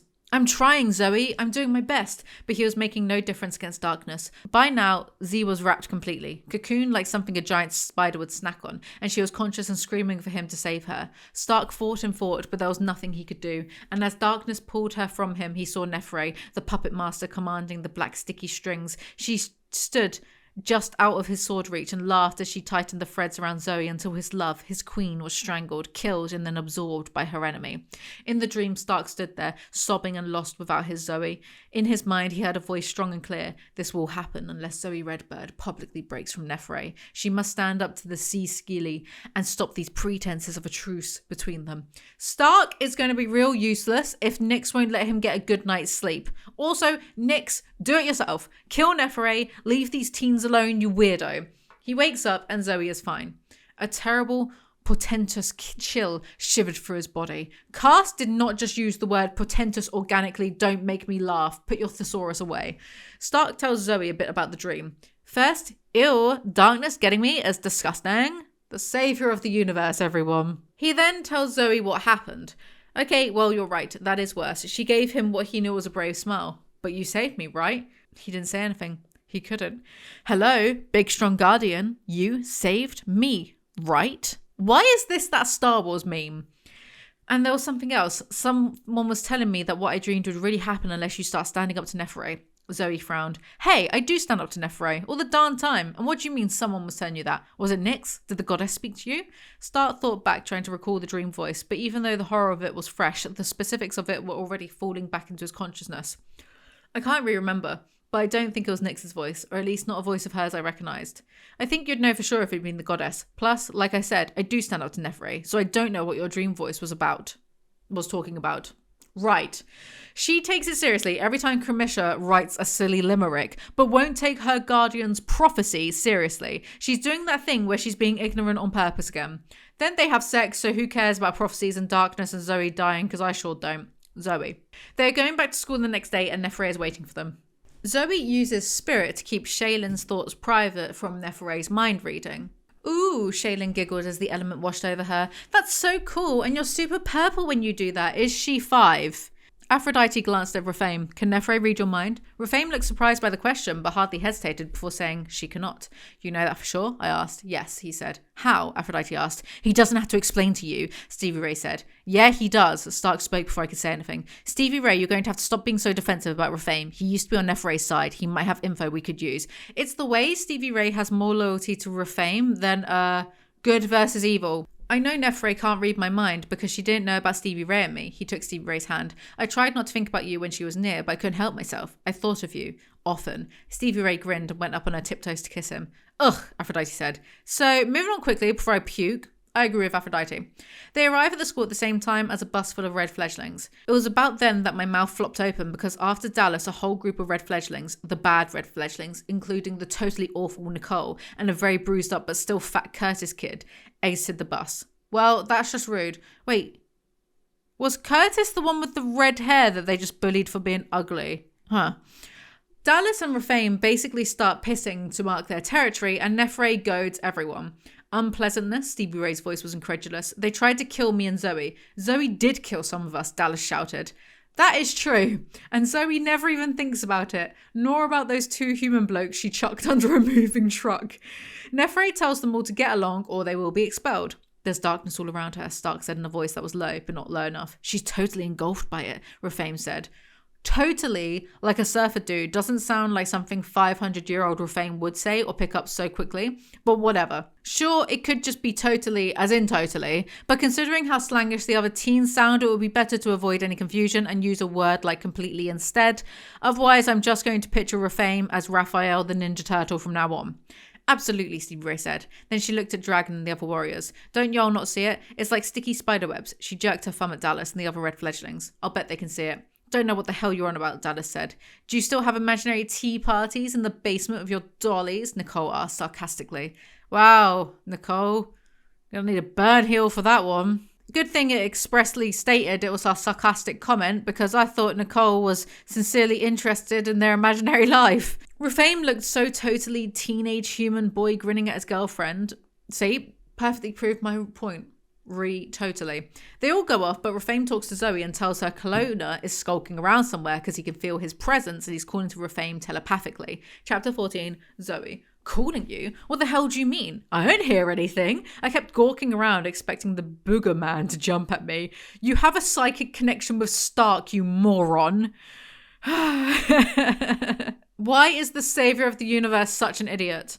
No, I don't want everyone to know he's here, especially not Stevie Ray. She thinks I have to completely turn my back on him. But it's so hard. He put his hands together like he was begging me to understand. He's still my father. Even though I wished I didn't, I was beginning to understand what he was saying. My mum was messed up. She chose a guy over me, but deep down inside I still loved her and I wanted her to love me, really love me. I think the hardest part about her being dead is that there isn't any chance left she'll be my mum again. Then you understand, he said. Right, except Colona is a murdering, raping, psychic demigod, so it's not really the same thing, is it, Zoey? Maybe it is. Women are terrible after all. Rafame asks Zoey to go with him to see Colona and they argue about it, but it's not that interesting. Zoey, I give you my oath I will not allow my father to hurt you, just like I will not allow him to hurt Stevie Ray. Please come with me and bear witness that I've broken with him so that no one at the house tonight can question my loyalties. And then he said the thing that tipped me over into being the queen of Stupidville. He hasn't seen me since I've become a boy. Maybe when he sees evidence of Nyx's forgiveness, the warrior within him will awaken. Wouldn't Nyx want you to give her warrior one more chance? I looked at him and saw what Stevie Ray must have scene that made her fall for him. Basically, he was a real cute boy who wanted his dad to love him. Except he's not a cute boy. He's a rapist by his own admission. Also, that is some fine emotional manipulation Rafame did there. How about if Nyx wants something done, she should do it herself from now on. They go to meet Kalona, who is overjoyed that Rafame is now a real boy. Nyx forgave me, Rafame said. Those 3 words snuffed out Kalona's joy. And then she gifted you with the form of a human boy, the immoral said. Immoral, lol. Kalona's amber gaze shifted to me. Zoey, you are looking well. I thought my son was the red one's mate. Is she sharing him with you? Give her another book. I asked her to come with me to speak with you, Rafame said. You asked Zoey and not the red one. Is that because she's tiring of you already? All of the immortals in this book are so sassy. I love them. Kalona and Rafame start arguing about how Kalona doesn't really love him. Perhaps circumstance made me ill-equipped to be a father, he said slowly. You were the product of rage and despair and lust. I think I let that shape our relationship. I hope lust doesn't factor in your relationship with your son, my guy. With a start of surprise, I realised that the two of them sounded incredibly similar. I snuck a peek at Rafame and recognised the shape of his eyes, his mouth, his jaw, and after I saw the family resemblance, I wondered how the heck I could have ever missed it. No wonder Rafame was so gorgeous. He looked like his dad. Watch out, Stevie Ray. Zoey only has one boyfriend at the moment, and it's high time she looks for a second. Zoey is all, I don't care what you guys do, just leave me alone. And Kalona tells her the white bull is Nefere's new consort because she really has that magical pussy. I mean, cat. Kalona then says he wants to be a chaotic neutral and bring Nefere down and wants to help Zoey do so. Let me guess. The goddess has not appeared and denounced the creature or Nefere. You know that hasn't happened, I said. Of course it hasn't. Kalona shook his head in obvious disgust. And because your goddess remains silent, there is no proof from Nyx. It would be my word against Nefere's, and the council already believes she banished me from her side. They would believe I was lying to get revenge. He's so right, you know. Nyx spends all her time vague booking, appearing in dreams, appearing in real life to Zoey numerous times, but can't once turn up at the High Council and let them know what's going on. Can't even appear in the High Vampire's dreams or anything. So annoying. If I was Kalona, I'd have turned away from Nyx too. Wouldn't have then terrorized the Native Americans, but I am better than a demigod, so... Okay, look, you need to spell it out for me. Are you talking about killing Nefere? I cannot kill her. She's become immortal. His gaze held mine. Only Nefere can cause her destruction. Is this a typo, or does he really mean Nefere can only stop Nefere now? Like the Scarlet Witch. Why do I even care? I want Nefere to be immortal. She's the only one giving 150% effort in this series. Like, what's Neferre really done? Sure, she's done a few murders, but who hasn't in this book? Stevie Ray has, Refame has, Colona has, Zoey has. Aphrodite hasn't. Darius probably has. Most of the characters have done a few murders. All Neferre really does is she's done a few murders and she pops up on a high school campus to insult some teens like she's in The Devil Wears Prada. Leave her be. Refame then starts blabbing to Kalona about everything, so Zoey shuts him up. Kalona smiled knowingly. You do not trust me, little Aya. I felt my heart freeze over. No, I don't trust you. And don't call me that name again. I'm not Aya. She's within you, he said. I can sense her. She's only a piece of what makes me who I am today, so back off. Your time with her is over. There may come a day where you learn that past lives circle around to the present. Past lives circle around to the present, he said. Bro, you killed her consort. Can you give up the thirst for 5 minutes? Why do you even thirst for an immature teenager? This is why Nyx rejected you, you know, because you're clearly too immature for an immortal goddess, but just right for a 17-year-old who complains about having raging diarrhea and not knowing how to parallel park. They form a truce, and Kalona flounces off. Chapter 15, Zoey. Zoey cuts class to think about herself. She thinks Kalona is faking wanting a truce, and then she just recaps a bunch of stuff that's already happened in the book. Get on with it. She then says that she misses Heath, and she feels her gaze pulled from the moon to Aurox jogging. Subtle. Aurox was definitely what any girl would call hot. Well, any girl who didn't know he was some kind of killer creature in a boy-skin suit. Then I remembered how a bunch of the fledglings had made over him after he killed the Raven Mocker. What does made over him mean? In my imagination, he's just a minotaur all of the time. And now that he's jogging, I have to believe that it's just slapping around down there for everyone to see. Guess they didn't care whether his skin was a suit or for real. It felt like something was crawling up my spine and I gave a little shudder. I cared. I cared a lot about what was beneath the skin. Isn't Stark a rapist as well? Zoey sees Aurox's shadow is the shape of a bull, not a human, and gasps, so Aurox notices her and goes over for a friendly chat. Zoey keeps asking him why his shadow is the shape of a bull. I mean, come on, Zoey, his name is Aurox. This mystery is going in reverse. Then Stark appears and they head off together. They bump into Thanatos, but it's been several books, so I've forgotten who she is, apart from her being on the High Council. It means that Monday, if you cut your first hour class, you'll be cutting one taught by Thanatos. Neferre came up the open doorway to her classroom. I'd like to believe Zoey is mature enough that she has an excellent reason for not coming to class today. Thanatos smiled at Neferre, and her tone was obviously patronising. That is some ridiculous favouritism. How is Zoey going to be the most special fledgling of all time if she doesn't bother to actually learn about vampires? Is Nyx going to magically let her pass her exams? Do they even have exams? I forgot. They all meet up at lunch and discuss Thanatos, and it is low-key crazy that Refame is like 1,000 years old, and now he's pretending to be a real boy and is going to school. Cheap-ass Edward Cullen. At least Edward wasn't a rapist. The bar is in hell for fictional men. Refame tells them about Kalona, and then we get this bumbling nonsense when Zoey calls him he who must not be named. Oh, for shit's sake, this isn't Hogwarts, Aphrodite said.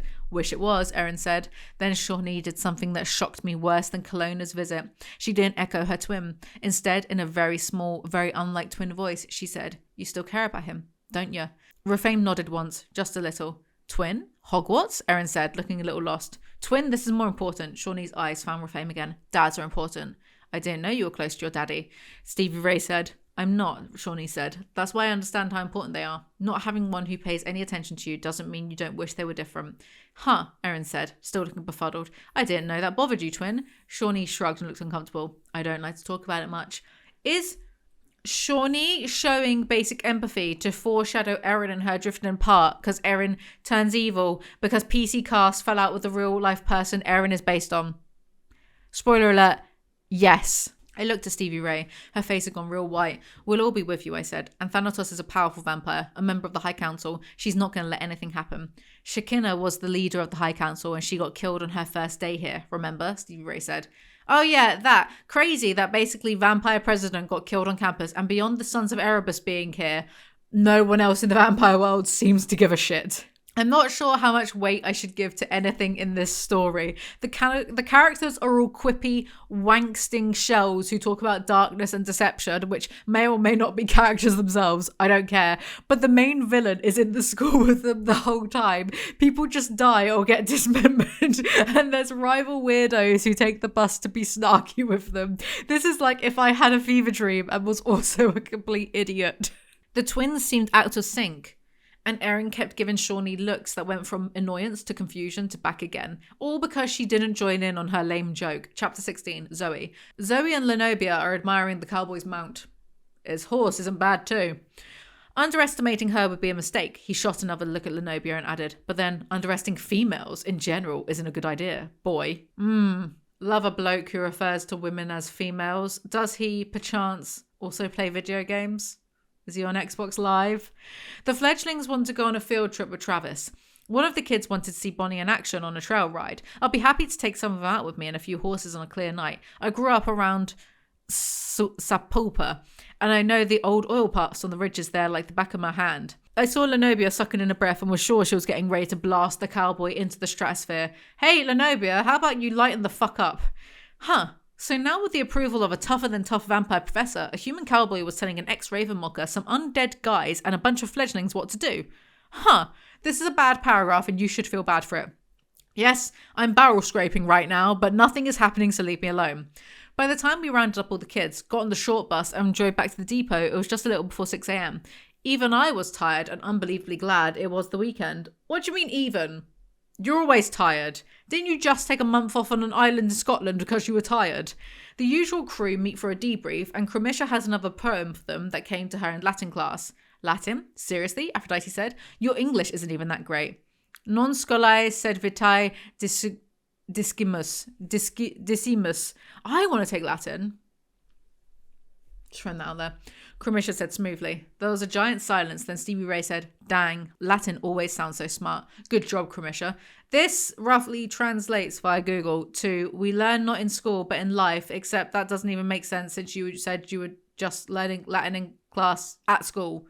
But whatever. She dug around in her gigantic bag. Zoey should be the one studying Latin, then she might learn some actual words. Here's the poem. The dividing line forms, fashioned from dragon's tears, mist years, overcome fears, the fire and ice paradox, seen with true sight. Darkness does not always equate to evil. Light does not always bring good. Holy rupee core. Batman, that was one of the worst poems I've ever seen. Sure you can't wedge the words prophecy or chosen one in there with a sledgehammer? Well, I don't know. We all know why Dragon would be crying. Rafame hunched his shoulders and they gave him a quick apologetic look. You know, none of them give Rafame enough grief for murdering one of their professors. Zoey admits she doesn't know what a paradox is. Go take some bloody Latin lessons. Damien actually has to explain what paradox means. I thought this book was YA. Not for 5-year-olds. Then they all start arguing about Rafame and Kalona's relationship. Kalona is a ticking time bomb, Stark said. So once were you, so once was I, Rafame said. Kalona, Stark and Rafame, a trio of sex offenders. This book is so weird. Shawnee is inexplicably on Rafame's side about maybe Kalona being able to change, whilst everyone else is against it, but they agree to have a superficial truce with him. Rafame nodded and then sprinted from the room. Huh, so he turns into a bird, just like that, Aphrodite said.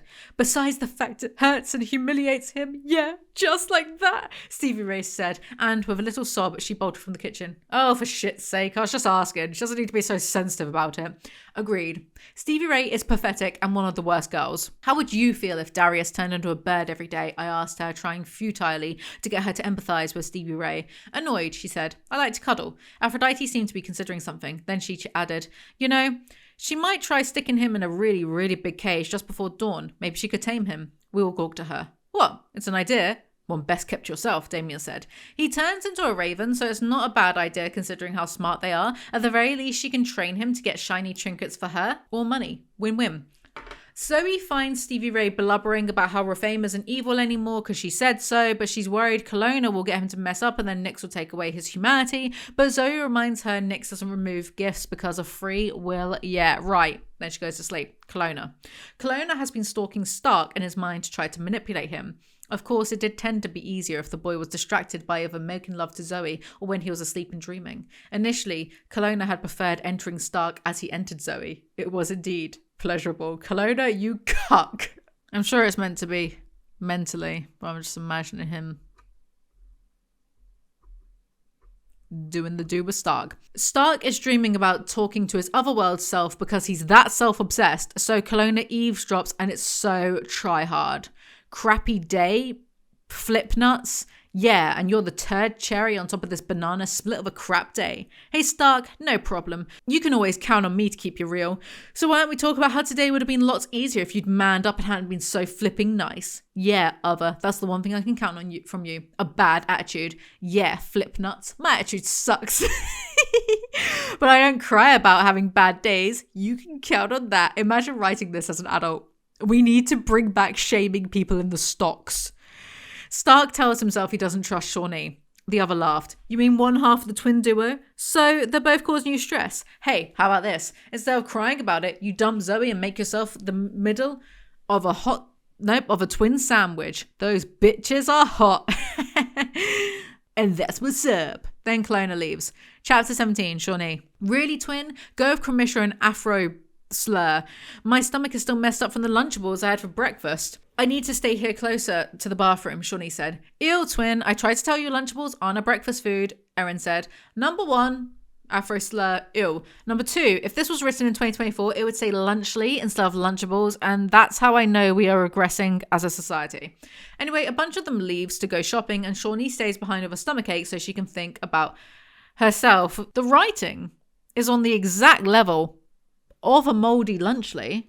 There she breathed easier. The depot was a mess, but she'd liked it from the very beginning, even though it was dingy and old and definitely needed some TLC. Still, it had a feel to it that reminded her of taking family trips before her parents had decided she wasn't interesting enough or whatever and quit letting her come on vacation with them.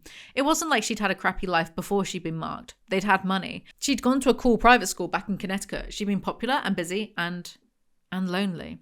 Then she'd been marked during a school trip to a summer art class or whatever during a layover at the Tulsa International Airport. Her teacher had left her behind when their plane boarded. Crying and totally freaked, she called her dad. That's why his PA had put her call through to him. In the 5 years the woman had worked for her dad, she'd never heard Mr. Cole's daughter cry. Shawnee had asked her dad to please send her a ticket home so she could see them before she went to a house night on the East Coast, preferably the one in the Hamptons. Her dad had told her to stay in Tulsa. There was a house and night there. Good luck and goodbye. She hadn't seen her parents since. They'd set up an account for her, though, and dumped money into it. Whole lot of exposition dumping and weird negligence from every adult in existence. Shawnee is hanging around by herself in the depot when Colona randomly turns up for a chat. He tells her Aurox is made by power from an immortal and that such a creature requires a sacrifice, Zoey's mum. Shawnee tells him to get a cell phone to call Refame. Does Refame have a cell phone? I don't remember. And then she offers to get a laptop for him so he can call Refame. She then gives him her iPhone. What a simp. Shawnee, you're rich. Go get therapy. Stop projecting your daddy issues onto this weird nonce. Yes, of course, Kalona said. Then he really smiled, and Shawnee thought she'd never seen anything so amazing and joyful and totally beautiful. Thank you, Shawnee. This time I mean it with my whole being. And that is, indeed, rare for me. If Kalona gets redeemed, I swear to God, it's proof the author hates women. Because how can all these rapist men get redeemed, but Nephre is miraculously beyond saving? Afterwards, Shawnee is with everyone and tells them what happened. Well, twin, Shawnee's voice sounded small and uber calm in the wake of Erin's tantrum. Like I just explained to everyone, I was upstairs and Refame's dad was there too, because he was waiting around to try and see his kid. Okay, Shawnee is low-key nuts for just acting like Kalona is a dad who didn't get to see his kid in a divorce. Shawnee is a men's rights activist confirmed. Kalona also had information about Aurox, or at least he had an idea of where we should begin in finding out his origin. Darius said, Zoey, I think my mum could have been the sacrifice. I know. Shawnee blinked and then felt like she was going to be sick. She hadn't even thought of Zee's mum when Kalona had been talking about the sacrifice of someone close to them. Yeah, because she was too busy thinking about poor men. Where? Shawnee, you pick me. Everyone is fine with Shawnee except Erin, because Erin becomes an evil whore later or whatever, and Erin storms off. Shawnee goes to find Erin and asks why she's so upset. You didn't even tell me you cared so much about your dad. You just kept it from me. Erin said, jerking her shoulder from Shawnee's touch. No, I didn't, Shawnee shook her head, feeling like Erin had just smacked her. I tried to say stuff to you, but you were all, hey, that's in the past, twin. Let's shop. So I gave up. Don't you remember? Okay, yeah, whatever. What is the big deal? I just don't get it. We've been best friends since we were both marked on the same day. Everything was fine until this daddy crap came up with fame, and suddenly now we're not BFFs anymore. The author isn't even trying to make this realistic or compelling, by the way. Erin, I miss my dad sometimes, that's all. Your dad? He didn't give a shit about you years before you were marked. How can you miss him? Shawnee hesitated. She looked deep and truly saw Erin. Wow, you don't care, do you? About what? About the cool crap I got for our room, totally not on sale at Pier 1 and charged it to Afro Slur's gold card? Hell yes. How about the new stuff I just snagged from Miss Jackson's after hours? Double yes, I care. Alice and Olivia is the shit for the spring. I even got you a fox-lined gross red cashmere wrap thing that is to die for. Oh, and I got me one too, totally to match, only in blue. We're going to look awesome in this stuff. Perfect. We're perfect. That's what I care about. And you too, twin. I care about you and you care about our stuff. You always had. Ridiculous. She's just ridiculous. Apparently Erin didn't even care about Jack dying because she went shopping afterwards. I mean, I can't blame her there. Jack was stupid. But Erin reminds Shawnee that she didn't shop alone, so ha, in your face. They split up the twin ship. Someone cleared her throat and Shawnee jumped. It was only when Zoey handed her a wad of semi-used Kleenexes that she realised she was bawling. Firstly, ew. Secondly, no flipping way could someone be bawling without realising it. BFFR. Shawnee wants to go back to House of Night by herself because she's dumb. Chapter 18, Zoey. Zoey is chatting with Aphrodite about Shawnee and Erin's fight. Fire and ice, Aphrodite mumbled. My brow shot up. You know, you may be right. I do not know when you're going to get a clue and realise that I'm right mostly all the time. She is so right. Why are you filing your nails? She shot me a WTF look. Because this stupid town doesn't have enough all-night spas. Well, except for the scary ones, I just want my nails done, not my vagina. I don't want the HIV either, for that matter. What? You are hateful, I said. Thank you. But seriously, Aphrodite is me. They continue arguing until Thanatos appears, waxing lyrical about how no one travels on trains anymore, except isn't Thanatos usually based in Italy? Because in Europe we use trains all the time, but okay. Not like the horrid airports of today. They've been bleached of all romance and soul and life, especially since the tragedy of 9/11. So sad. So sad. Yeah, that's the real horror of 9/11. Boring airports. Thanatos has bought the depot for them so they can renovate it, and they start arguing with Thanatos over this for some reason, who says Nephre insists she has been forgiven by Nyx. Thanatos, why don't you literally just pray to Nyx and ask her to spell out for you like she does for these morons every book? We don't mean to be disrespectful, I added. It's just that we've faced off against Nephre for a while now, and we've seen things that she's been careful to keep from the High Council, and really most vampires in general. But when we try to out her, no one believes us because we're kids, Aphrodite said. Again, Nyx is just making all of this way harder than it needs to be because she loves the drama. Thanatos wants to turn the depot into a second House of Night for red fledglings because apparently more keep coming back to life. Which I thought that was just Nephre doing. But what's going on now?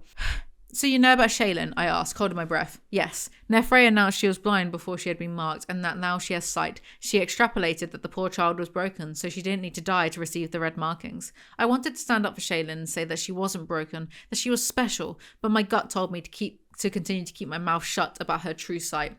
People don't need to be special to have value, Zoey. They can literally just exist. Zoey tells Thanatos that Nephre's new consort is the White Bull, and Thanatos is shocked by her saying such a thing. Again, Nyx, clear things up. You mean Nephre would have had to have killed someone specifically for the creation of Aurox? Aphrodite asked. Yes, though I shudder at the thought of such psychopathic behaviour. Aren't you like 500 years old? Why is ritual sacrifice freaking you out? Grow up, wimp. Aurox. Becca is flirting with Aurox. If you don't remember, Becca almost got raped by Stark, so obviously she's a whore. Hello, Becca. Curious, he allowed her to hold him. She wasn't beautiful or unusual, as were some of the other fledglings. As was Zoey, his mind whispered, but he shied away from the thought. This Becca fledgling had an allure about her, and her body language, how she cocked her hip and tossed her back her long blonde hair, said she found him pleasing. I am Aurox. See, she's not beautiful, but she's easy, so she'll do. She touched him then, drawing a pink painted fingernail down his chest, and that is when her emotions hit him. He could feel her desire. It mixed with desperation and a little meanness as well. The way the author just keeps bullying a victim of assault by one of the main heroes is a choice. Hashtag justice for Becca. Ooh, you're hard. Becca laughed. Okay, David Brent. Ooh, you're hard. They start foreplay by biting each other. Aurox didn't think to stop her. He didn't think at all. He only felt lust intensified by a mean, desperate spirit. Aurox is the only one here who is killed, but yeah, she's the mean one. Aurox then says, yes, Zoe, bite me. So Becca gets mad and bites him, but his blood tastes wrong. Oh goddess, no, that's not right. Becca tried to pull away from him, but Aurox lifted her, took 2 strides and backed her against the tree. Wait, no, Becca insisted, trying to keep her voice steady, even though her fear washed over and through him, feeding him, changing him. Stop, you don't taste right. The creature within him pulsed and flexed, questing to be freed, to pillage and tear. He snorted, and the bull echoed within that sound. And then she's almost the victim of assault again, but Aurox only stops because he thinks about Zoe. Then Dragon comes and tells Becca off. Why does the author hate Becca so much? What did a Becca IRL do? Did she steal your husband, cast? Dragon then tries to teach Aurox about clear consent. I do, Aurox said. The fledgling Becca has a mean spirit. Does she? I suppose I haven't noticed. I do not believe Zoe Redbird has a mean spirit, he said. What has that got to do with anything? Then Aurox tells Dragon that he said Zoe's name to Becca and that's why she's mad. Dragon is like 200 years old and has to listen to this high school nonsense. Over more than 100 years, the one consistent thing I've found is that there is really no normal when it comes to women, Dragon said. Ah, he's that old-fashioned type of sexist, not the modern red pill alpha type. I'll allow it. Chapter 19, Zoe. They all go to Thanatos' class where the other evil red fledglings are. Thanatos enters. Ooh, pretty colours, Shaylin said from her seat behind me. This got old the moment it started, FYI. I thought that so far the class didn't sound too bad and was actually starting to feel kind of at ease and curious when the poo hit the fan. This does not build suspense. Thanatos asked them to all anonymously write her a question that she will endeavour to answer. I just want to be sure that we're all clear. We can ask about anything at all, without worrying about getting in trouble. Thanatos was smiling kindly at Stevie Ray and began to respond, saying, that is an excellent, when from the back of the room, Dallas's exaggerated whisper of, I want to ask what a bird has that a guy don't, and why she likes it so much, could be heard clearly. Firstly, Stevie Ray's question was not an excellent question.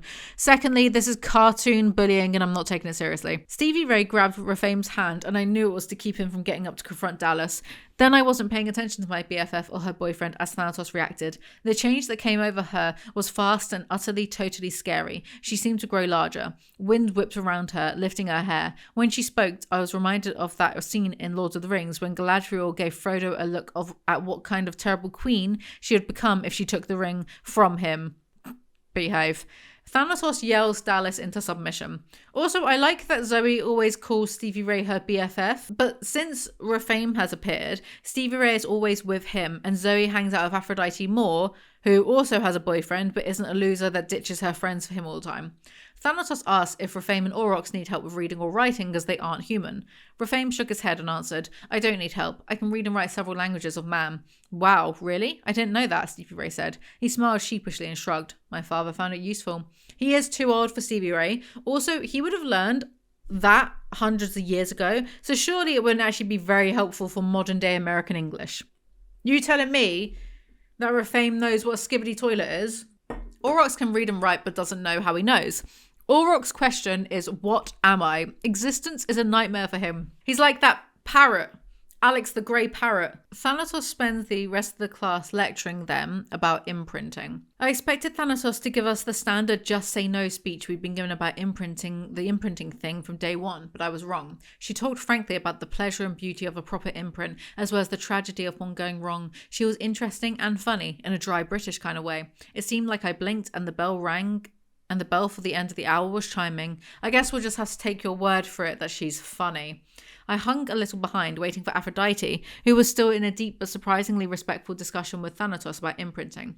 Aphrodite's point was that an imprint wasn't based on sexuality. Thanatos was insisting, much to Aphrodite's consternation, because she'd imprinted with Stevie Ray, even though it hadn't lasted very long, that sexual attraction went hand in hand with imprinting. We are 9 books in. Far too late for the author to be forcing bi panic onto a heterosexual character. Then Rafame and Dallas almost get into a fight. But the hell out, Zoe. This ain't your fight. Dallas turned his venom on me. You think you're so much better than everyone else, but you don't mean shit to us. He jerked his head towards the group of red fledglings who were standing close by, just watching and smiling. I was surprised by how much what he said hurt my feelings. I don't think I'm better than everyone else. You literally called yourself a queen. Don't let him get you, Z. He's nothing but a mean, sad little boy all dressed up like a vampire, Stevie Ray said. And you're nothing but a slut, Dallas shouted. Good comeback. Everyone gets big mad and Dragon shows to break it up. I agree with you, Dallas, Dragon said, but Nyx does not. As long as the House of Night serves Nyx, we will abide by her choices, even if she chooses forgiveness when we cannot. Can't or won't. Everyone's attention turned to Stevie Ray. She marched up beside Rafame, took his hand and faced Dragon. I thought she looked totally like a powerful high priestess who was pissed enough to spit fire, and I was glad her element was earth and not flame. Rafame didn't even start this crap with Dallas. All he did was stand up for me when Dallas called me a slut and whore and other stuff too awful for me to repeat. If anyone but Rafame was standing here, you wouldn't be taking Dallas's side. Oh, shut up, Stevie Ray. Dragon has a right to be prejudiced against Rafame, seeing as Rafame murdered his soulmate. Forgiveness is earned, not assumed, and Rafame has done nothing to earn forgiveness directly from Dragon, FYI. Then Nefre turns up. Anytime anything happens in this book, everyone shows up to get a word in as if they don't have classes to teach or be in or anything better to do. He's been accepted just fine. Stevie Ray sounded super annoyed. Like I was trying to explain, it's Dallas who's causing trouble, not Rafame. And that trouble will end now, Dragon said. I've made that clear. You've also made it clear you don't want Fame here, Stevie Ray said. Our swordmaster is not required to like each of our students, Nefre said with a patronising shake of her head. His duty is to protect us, not mother us. Once again, Nefre is actually right. Everyone leaves except Zoe's gang, who asks Thanatos if she can see the darkness surrounding Nefre. She says she can't. What about Dragon, I asked. Is it around him too? It was Rafame who answered me. Yes and no. It is following him, but it does not wash against him like it does the others. He sighed heavily. At least not yet it doesn't. It's not your fault, Stevie Ray told him earnestly. The choices Dragon's making right now aren't your fault. It is his fault, you absolute freak. It's the way if Rafame got murdered coldly by someone but Nyx forgave the killer, Stevie Ray would never get over it either. Bunch of morons. I think this colour looks so bulky on me, but it's so comfortable, so I also don't care. This is one of my, I can't remember which one. That one in oat. But bear in mind the logo, this was a first sample, whereas the logo now is white because I just thought that looks better and obviously showed up better on the darker colours. So if you do get one of these, the logo is white, it's not black. Also, yours shouldn't be covered in toothpaste stains or hot sauce stains. Shall we just get on with the video? I think we should. Where did we get up to? Chapter 20, Lenobia. There were some school days when Lenobia didn't need the hour provided for each professor that was called their planning hour, which meant no students were scheduled in class with her for one solid hour. This is a horrible paragraph. I'm not sure why I think it says hour 3 times. I think that was my biggest gripe. Yes, ma'am. Some of them think horses are big dogs, the cowboy said, giving the group of fledglings a steely-eyed stare. They ain't. Lenobia actually said this in book 1 to Zoey. I remember. So it could be a reference to how alike she and Travis are, or more likely the author is subconsciously reusing phrases because they're dumb. Lenobia is fed up with the fencing students on her land as 2 of them made a horse fall onto her knees. The horse was fine, and she smiles at the memory of Travis grabbing them both and throwing them into manure. I'm not sure you're allowed to do that, but okay. He's good with the students, she thought, almost as good as he is with the horses. Is this sarcasm? He did just dunk their heads in horse shit. Travis is 27 and Lenobia fancies him because she's a cougar, so they spend the chapter flirting. You miss her often, don't you? Lenobia said, studying his tanned, well-lined face. He looks older than 32, but in a pleasing way, she thought. Except the book just told us that he was 27.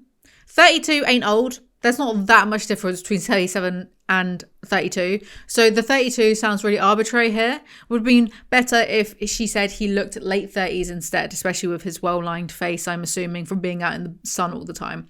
He offers her a ride on his horse so she can chill the fuck out for a moment. Anyway, she rides the horse and I don't find anything interesting about it, so moving past that. It gives Lenobia, riding the horse, a personality transplant, and she actually laughs and is happy, and then she snogs Travis. Horse riding as an aphrodisiac, I suppose. I wouldn't know. But she stops it and then she has a mood swing and then she storms off and then she cries about it. Everyone in this book is so emotionally volatile. None of them act their big age. Chapter 21, Nephire. Nephire is talking to herself with glee about all the chaos she's causing. During the passing period the hour before, she'd overheard two of Zoe's ridiculous friends talking. It seemed the twins, Shawnee and Erin, were having a falling out that was affecting the entire herd. Nephire snorted sarcastically. Of course it would. None of them are truly strong enough to stand on their own. They huddle together like the sheep they are, trying to stay safe from the wolf. She would enjoy seeing how that little drama played itself out. Perhaps I should befriend Erin in her time of need, she mused aloud. So ridiculous. Best character. She sniffs...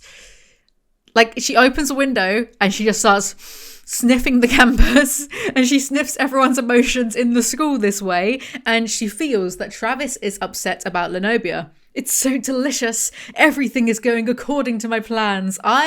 When there is a live action adaptation, I want to play her. Look how nice my makeup is at the moment in my big bulky hoodie. I could be Nephire. She starts getting horny for the white bull when she overhears Zoe tell Shawnee not to live at the house all night. I have to. Erin keeps hurting my feelings over and over. Nephire thought the girl was very near tears. Her weakness disgusted the sea skilly. Nephire is so real for that. Then Nephire decides to just kill Zoe while Zoe is all alone. So she asks Darkness to do it for her, but Darkness says no, you have to do a big sacrifice for that. But all of this is a back and forth within not song format, within poems. I said I wouldn't read all of this out, but I will actually. I'll treat you, don't worry. Drink and obey. The limb must do more than sway. This is about a tree. Rip it, break it, to the earth it should hurl. Crush her, hurt her, kill the Zoe girl. I love how people just attack each other in the form of songs. Darkness quivered and writhed around her, but they did not feed. What you ask tempts fate. For that, the sacrifice must be great. The poems in Abe's Odyssey were better than this. The sing-song words drifted through Nephire's mind as she recognised the echo of... I was just saying that then as though it was a poem. Sorry. The echo of her power consort. Huh? And she recognised the echo of her power consort in them. Her power consort? Powerful consort? Did you mean powerful? Oh my god, guys, proofread. What is it you need from me? What sacrifice must it be? The answer rumbled in Nephire's mind. Her life force does demand the sacrifice be equal to your command. Irritation filled Nephire. Zoe always caused her problems. With a mighty effort, Nephire tempered her tone so that her words were not off-end. Oh yeah, off-end? Keeps having a space in between. I noticed it like several times. Off-end. Her consort. I changed my request. Not killing her would be best. Frighten her, bruise her, believe her lifeline unbroken and pure.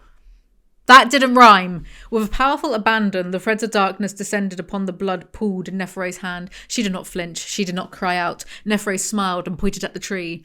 My blood from me to thee, by command, so mote it be. So the tree branch breaks and falls on Zoe. This is like, I'm giving you guys story time, aren't I? Like, I know some of you guys listen to me whilst you fall asleep, which is amazing. It's like I'm infecting your subconsciousness. Brilliant. But this is essentially, I'm doing story time for adults, I think.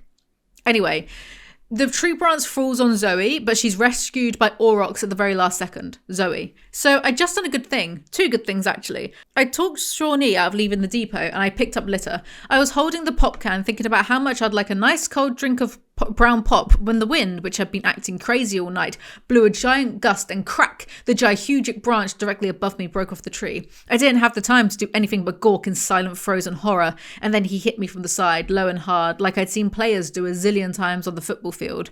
All of the air was knocked out of me, and I felt like I was smothering under a ton or so of guy. I also said this another horrible paragraph. I feel like I'm desensitized today. I don't understand what I didn't like about it. Probably the word gigantic. I wasn't going to come near you, but I heard the branch breaking. I didn't believe I was going to make it in time. His voice sounded shaky. I looked up at him then. He seemed super awkward. As I stared at him, standing there, looking out of place and dorky, I suddenly realised that no matter what else he was, at the moment Aurox was simply a boy who was as unsure of himself as any other teenage boy. A boy that can shapeshift and rips apart sentient creatures like nothing? Sure. Anyway, Zoe thinks of Heath and is like, why am I thinking of Heath? Whilst her sear stone burns the whole time Zoe is an idiot. Then Zoe just goes to class. Chapter 22, Zoe. I'd meant to go back to class. Straight to sixth hour. Really. Contrary to my recent actions, I'm not usually a class cutter. I mean, it just never made sense. Like, the homework wouldn't be there when I got back to class the next day. It would. Plus the lovely added bonus of being in trouble. Let me just say to in-house and other weird, ineffective high school punishment systems that sticks good kids in a study hall with frequent offender/gang members. Gang members in a high school. Are you all right, cast? I mean, I'm sure it has happened, but this seems a little bit like shrill, don't it? A little bit like pearl clutching. Like, that's not just going to cause even more problems. I said these paragraphs are horrible too. Why? Probably like the whole Valley Girl intonation of them. Thanatos turns up. She has an affinity, sort of, a very weak one with air, but it's not a true one because her true affinity is death. So she has the affinity, her affinity is with death, but she has a very weak flirtation, I suppose, with air, and apparently it's because ghosts are like the wind. Spooky. Thanatos asks her to help in a class discussion about parental deaths. So, is your biggest struggle the manner of her death? I thought carefully about her question before I answered Thanatos.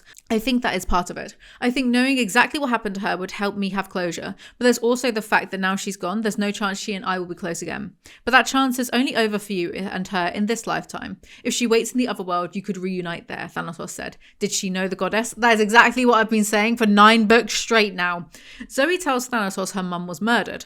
I do not want you to become overly hopeful, but if a death is very violent, the very fabric of the earth is sometimes imprinted and I can access those images of death. You could see how mum was killed? Perhaps. Only perhaps. But I need to question your grandmother first to know if it might even be possible. That's convenient, isn't it? How are you always just pulling this stuff out of your ass every single book cast?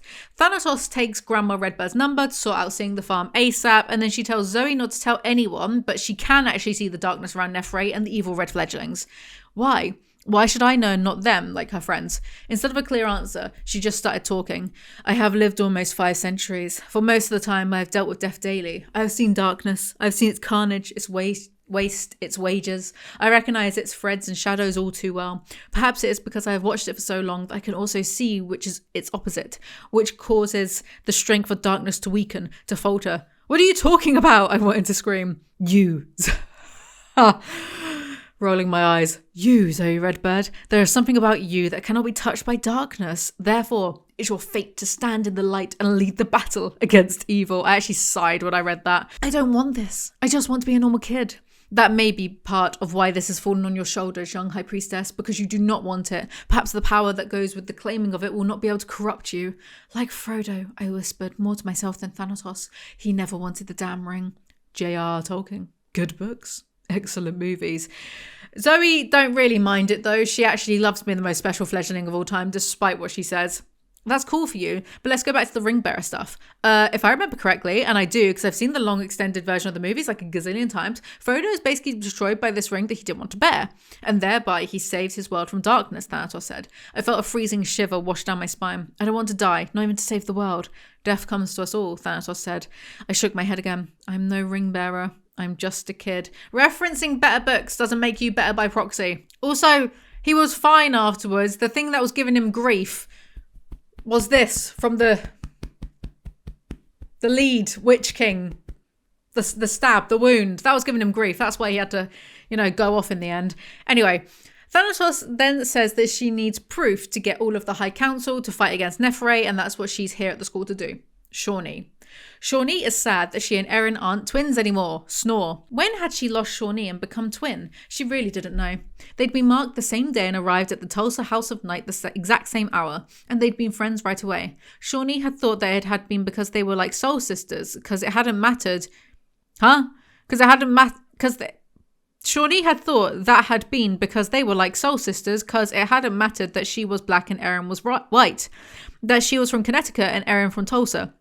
They'd been friends, and all of a sudden Shawnee hadn't felt lonely anymore, especially because she never had to be alone. Literally, she and Erin were roommates, had the same class schedule, went to the same parties, and they even only dated guys who were friends. Well, this is an unhealthy codependency. Also, them being best friends despite their differences in skin colour isn't quite the progressive win the author clearly thinks it is. It's a bit weird, really. She could hear Erin laughing with Cramisha somewhere in the back of the bus. For a second, a mean little thought snaked through her mind. Guess she's trading me in for another black girl BFF. But Shawnee stopped that crap right away. It wasn't about skin colour. It never had been. Crazy thing to say. But also, it clearly is a little bit about skin colour in it, because why else is it mentioned so much throughout the series, every single book? Everyone is on the bus and starts yapping inanely about how weird the wind was being and how it broke the tree branch, etc. And isn't that so strange? Yeah, it was all psycho windy, Stevie Ray said, sitting beside Rafame in the seat across the aisle from Damien. But telling you that would be like trying to tell White about rice. What in the for shit's sake is that supposed to mean? Aphrodite forced Z to scoot over and perch beside her as Darius did a quick head count and then got in the driver's seat and started the bus up. It means, hateful, that Damien already knows it was windy today because his affinity is wind, just like rice is white. I don't even know what was hard about that analogy, Stevie Ray said. Just don't speak, Aphrodite told Stevie Ray. I agree with Aphrodite. Shawnee secretly spied on Zoey earlier and knows all about Aurox saving her, but wonders why Zoey isn't telling anyone else. Good God, who cares, woman? During the next lull in the conversation, which happened when they passed at a railroad crossing, like super giant short bus dorks. If you're going to write this informally during omniscient third person narrator, why not just switch it to first person POV instead? And by the way, Stevie Ray said, I do not appreciate you being so hateful about our very short, very unsexual imprint in class today. It happened to me too, and I can tell you that it was no pit bull at a cat party fun time for me either. What are you talking about? Shut up. Shawnee studies Zoey and realizes Zoey is keeping secrets, and then she's happy she's no longer a twin because she wouldn't have noticed this otherwise because Erin makes her self-absorbed, even though Shawnee has her own agency, but hey, let's blame other people for our own behaviour. Also, Shawnee decides the best use of her newfound agency is to get all up in Zoe's business. Chapter 23, Zoey. Zoey hasn't told Stark shit and is going to look through her seer stone at Aurox next opportunity she gets. And then Aphrodite starts crying tears of blood and she has a vision and gets whisked away and Stevie Ray orders a pizza. They just finished school. Isn't it like 4 a.m? Where are they ordering pizzas from? Look at this whiplash. I could have kissed my BFF. She totally distracted everyone from Aphrodite's horrendous and unattractive, rude vision. And she'd make sure they'd be up here deciding on pizza and payback versus down in the tunnels gawking and talking about Aphrodite. Meanwhile, I pulled Stark from the bus. We'll take a large combo, he said as we passed Stevie Ray. Pizza? Really? I whispered to him, feeling like he'd just said, let them eat cake, or whatever super inconsiderate thing that woman said to the masses when really important stuff was going on back in the day. I thought you wanted to act normal, he whispered back. I sighed. Well, he was right. First paragraph. I'm happy Stevie Ray is distracting everyone from Aphrodite's vision by acting normal. Third paragraph. Zoey is ignorant about history and gets upset at Stark for doing what Stevie Ray is doing. It's just dumb. Zoey and Stark go off to help Aphrodite. Do they always bleed like that? Yeah, ever since she lost her mark. Last time she had a vision, she told me the pain and the blood kept getting worse and worse. I glanced at Stark. It looked bad, didn't it? Why is Aphrodite Nyx's punching bag just for being a school bully all the way back in the first book is a little bit overkill. Anyway, Aphrodite is okay, she's recovering. Zoey notes her blood doesn't smell yummy, aka human. Aphrodite's vision was about Rafame being killed. Wonder if everyone would try to force Stevie Ray to get over it. Rafame almost gets sliced in two in this vision. Dragon was there, but it's not clear whether he kills him or not. Yeah, bizarre shit kept flashing all around. There was something white that looked dead. There was ice that was burning a circle. There was blood and boobs everywhere. And then I, meaning Rafame, was dead. The end. I rubbed my temple and I felt a headache brewing. Boobs? Stark perked up at that word. Yes, bow boy, boobs. Like there was a naked woman hanging around. Literally. I didn't see her face because Rafame was predictably mesmerized by her boobs. But I do know she had something to do with the blood and the white dead thing. No immature rubbish to contend with. They were also at Grandma's lavender farm doing what else? A circle casting. I don't think boobs turns up in it though. Aphrodite shrugged. Z, I know you'll find this hard to believe because you've been missed front and center in a bunch of my visions, but in this one you barely made an appearance. I just don't think this is about you at all. Ha! Then that's it. We keep Dragon and Rafame separate, even if that means Rafame doesn't come with the rest of us when we go to Grandma's farm. If I go, Rafame goes. Then Stevie Ray and Rafame appear just to make things difficult deliberately. They all tell Rafame to stay away from Dragon and to keep safe. I don't care about Rafame. For how long, he asked her. How long must I hide from this vampire? She shook her head. I got a warning, not a timeline. I'd rather not hide. I'd rather not have you dead, Stevie Ray said. I'd rather sleep, Aphrodite said. Oh my god, same. Anyway, they go to eat pizza or whatever. Chapter 24, Nephore. How goes the pursuit of chaos, my heartless one? The white bull's deep voice echoed through her mind. Nefre turned almost in a complete circle before she caught sight of his luminous magical coat, his massive horns, his cloven hooves. He was approaching her from behind the tomb over which the statue of an angelic young girl looked down, head bowed. Time had crumbled one of her stone hands, and Nefre thought her expression made it seem as if the angel had given part of herself as an offering, perhaps to the white bull. The thought made Nefre burn with jealousy. Huh? Nefre stopped before him and dropped gracefully to her knees. The pursuit of chaos goes well, my lord. So, I am your lord. How interesting. Nefre tilted her head back and smiled seductively at the massive god. Would you rather I call you my consort? This is probably the most interesting love story of the whole series now. White Bull takes Nefre to spy on Kalona, who is using an iPhone. No, Nefre thought, I do not know what I'm seeing. Kalona, fallen warrior of Nyx, longs for someone who is absent from him, someone he does not have the courage to contact. Me? She couldn't stop the thought. The bull's humorless laughter drifted through her mind. No, my heartless one. Your old consort longs for the company of his son. Nefre is so funny for that. But also, can the book stop pretending that Kalona is just some poor old dad who doesn't get to see his kid? Nefre sees that Kalona now has a big weakness. Rafame.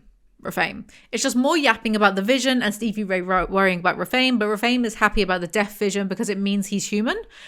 But doesn't knowing your immortal blood is gone make you sad? No, it makes me a little more normal. This doesn't make sense because Raven Mockers in normal Raven Mocker form and not boy during the day, night, Raven during the day form can be killed by swords and guns. So how does a vision of Rafame being sliced in half mean he's not immortal anymore? Because he's not, he could be killed before. In fact, he almost died a few books ago. Rafame leaves to turn into a bird, but bumps into Shawnee, who is moving into her own room, and he offers to help her out sometime, like a friendly neighborhood birdman. Then Shawnee blathers on about Game of Thrones. Erin never liked it. She said it was too Dungeons and Dragons dorkified, and I agreed out loud with her, but I used to sneak and watch it while she was sleeping. Rafame wasn't sure how he should respond to that. He didn't really understand why the two girls used to need to act as if they were one person. So he found it difficult to understand why they both, in their own ways, seem so upset and a loss now. Maybe you could watch it with Stevie Ray and me when the new season begins, he offered. Rafame is actually kind of a sweetheart, but I'm not ignoring the whole I was a raping bird backstory, so it's annoying that PC Cast arbitrarily chucked it in because she clearly doesn't take sexual assault seriously. By how often it's used in this book series as a plot device, but then no one takes it that seriously. Rafame also decides to call his dad when he's done being a bird all day, Kalona. Kalona wants to call Rafame but can't, and then feels darkness nearby and stays cool, and he tells us that Nefre can never be the consort of the White Bull, and she's a fool for believing so. He then feels them leave, and worries that Rafame is in danger, so he goes to find him, and he sees him shapeshift into a raven, so he flies with Rafame, but Rafame goes to where Kalona had been chilling originally, and they spend all day together, before Rafame returns to the depot and turns back into a boy. Kalona, suddenly weak-kneed and feeling unimaginably old, sat upon the rusted railway track and spoke aloud to the night and to the goddess that was its personification. You forgave him, and yet you still make him suffer as a beast. Why? Because he is paying for my transgressions? Damn you, Nyx. Damn you. Probably has something to do with all that raping and murdering, my dude. Chapter 25, Zoey. They're getting ready to go to school and everyone gossips about how shit Aphrodite looks. She don't look good, Cramisha said from her seat behind me. How can you tell from this far away? She's got flats on, her hair's in a ponytail. That girl never wears flats. And her hair usually looks like Barbie, Cramisha said. I mean regular Barbie and not none of those weird dolls like Tennis Barbie or Go to the Gym Barbie. Everyone knows Barbie doesn't have to work out to keep her kick-ass body, Shawnee said. Bull truth, Stevie Ray said. Huh? I said, totally befuddled. Just trust us. Aphrodite don't look good, Cramisha repeated. She doesn't even have any lip gloss on. Bad sign, Erin said. If she doesn't have on any eye makeup, hell is officially frozen over, Shawnee said. Well, with friends like these... Shawnee was digging in her purse like she'd misplaced a tube of one of Mac's seasonal lipsticks that you buy and fall in love with, and then they discontinue with it because they really hate us and want us to be crazy. Okay. I think your hair looks good like that, Shawnee told her. For shit's sake, I don't need the pity of half a brain sharer. I do not feel that damn bad. Shawnee skewered her with a look. I'm not half of anything and I'm not giving you any pity. I was just saying I like your hair because you wear it like that. But if you're too much of a bitch to accept a compliment, then you can go fuck yourself. The entire bus inhaled a giant breath.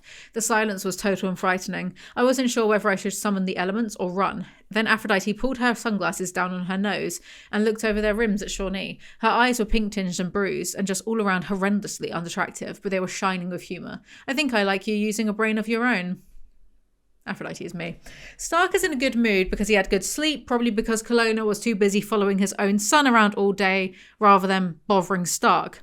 He was the cutest thing I'd seen since that Trollolo cat YouTube video.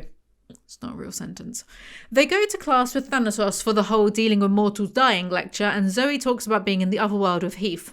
Really, outside of Sketch and mentioning it when I'd led the ritual for Jack, I really hadn't talked about it hardly at all. I just don't like that sentence. Then Aurox asked the question. Please, Nyx, give me the words. Let my answer be true. I drew a long breath and found spirit within me. I held to the element that was closest to my heart, and I trusted that through it my goddess would guide the words. And Zoey needs more hand-holding from Nyx to answer Aurox's question properly, yet Nyx can't be asked to tell the High Council Nephre has gone insane. Zoey, I know this is painful, but could you share with us what it is that is most difficult for you about your mother's death? I looked at my BFF and blurted, it's so awful that I don't really know what happened to her. Why do you think this is what saddens you most? From the stage, Thanatos asked the question, but I kept looking at Stevie Ray. She smiled and said, how come it would be better if you knew what happened to your mama? Because someone needs to pay for what was done to her, I told my BFF. Vengeance? Thanatos asked. Then I did look at her. No, justice, I said firmly. How on earth has class turned into Zoe's personal therapy hour? I spoke of your grandmother. Today is the 5th night after your mother's death. I explained to her that 5 is an important number in our belief system. It represents the elements and our closeness to them. This is quite possibly the first time we've ever heard of this. Thanatos says they all need to go and cast a circle and have Stevie Ray be there because the blood was spilled on the earth. Good thing it wasn't spilled on the air. Thanatos also tells Aurox the answer to his question of what am I, that he is whatever he decides he is. Load of rubbish. He is literally part Heath, part eternal white bull. Don't give him that non-answer. Zoey tells Thanatos she doesn't want Dragon there due to Aphrodite's vision, and Thanatos agrees. Nephre. Aurox tells Nephre about the circle casting, because he, heard them all talk about it in class. So she tells Aurox to stop it and kill, except for the priestesses. The shadows slivered from her, and Nephre, content, called for her assistant to bring her a glass of wine laced with blood. Find some virgin's blood this time, she snapped when the young vampire answered her summons. The other is simply too common, and I have a feeling a celebration will soon be in order. Since when is virginity a factor in blood or any of this? That is right, Nephre spoke aloud to the listening shadows. All will be as I command. And someday soon they will not call me priestess, but goddess. Someday very soon. Nephre laughed. That is very comic book villain coded.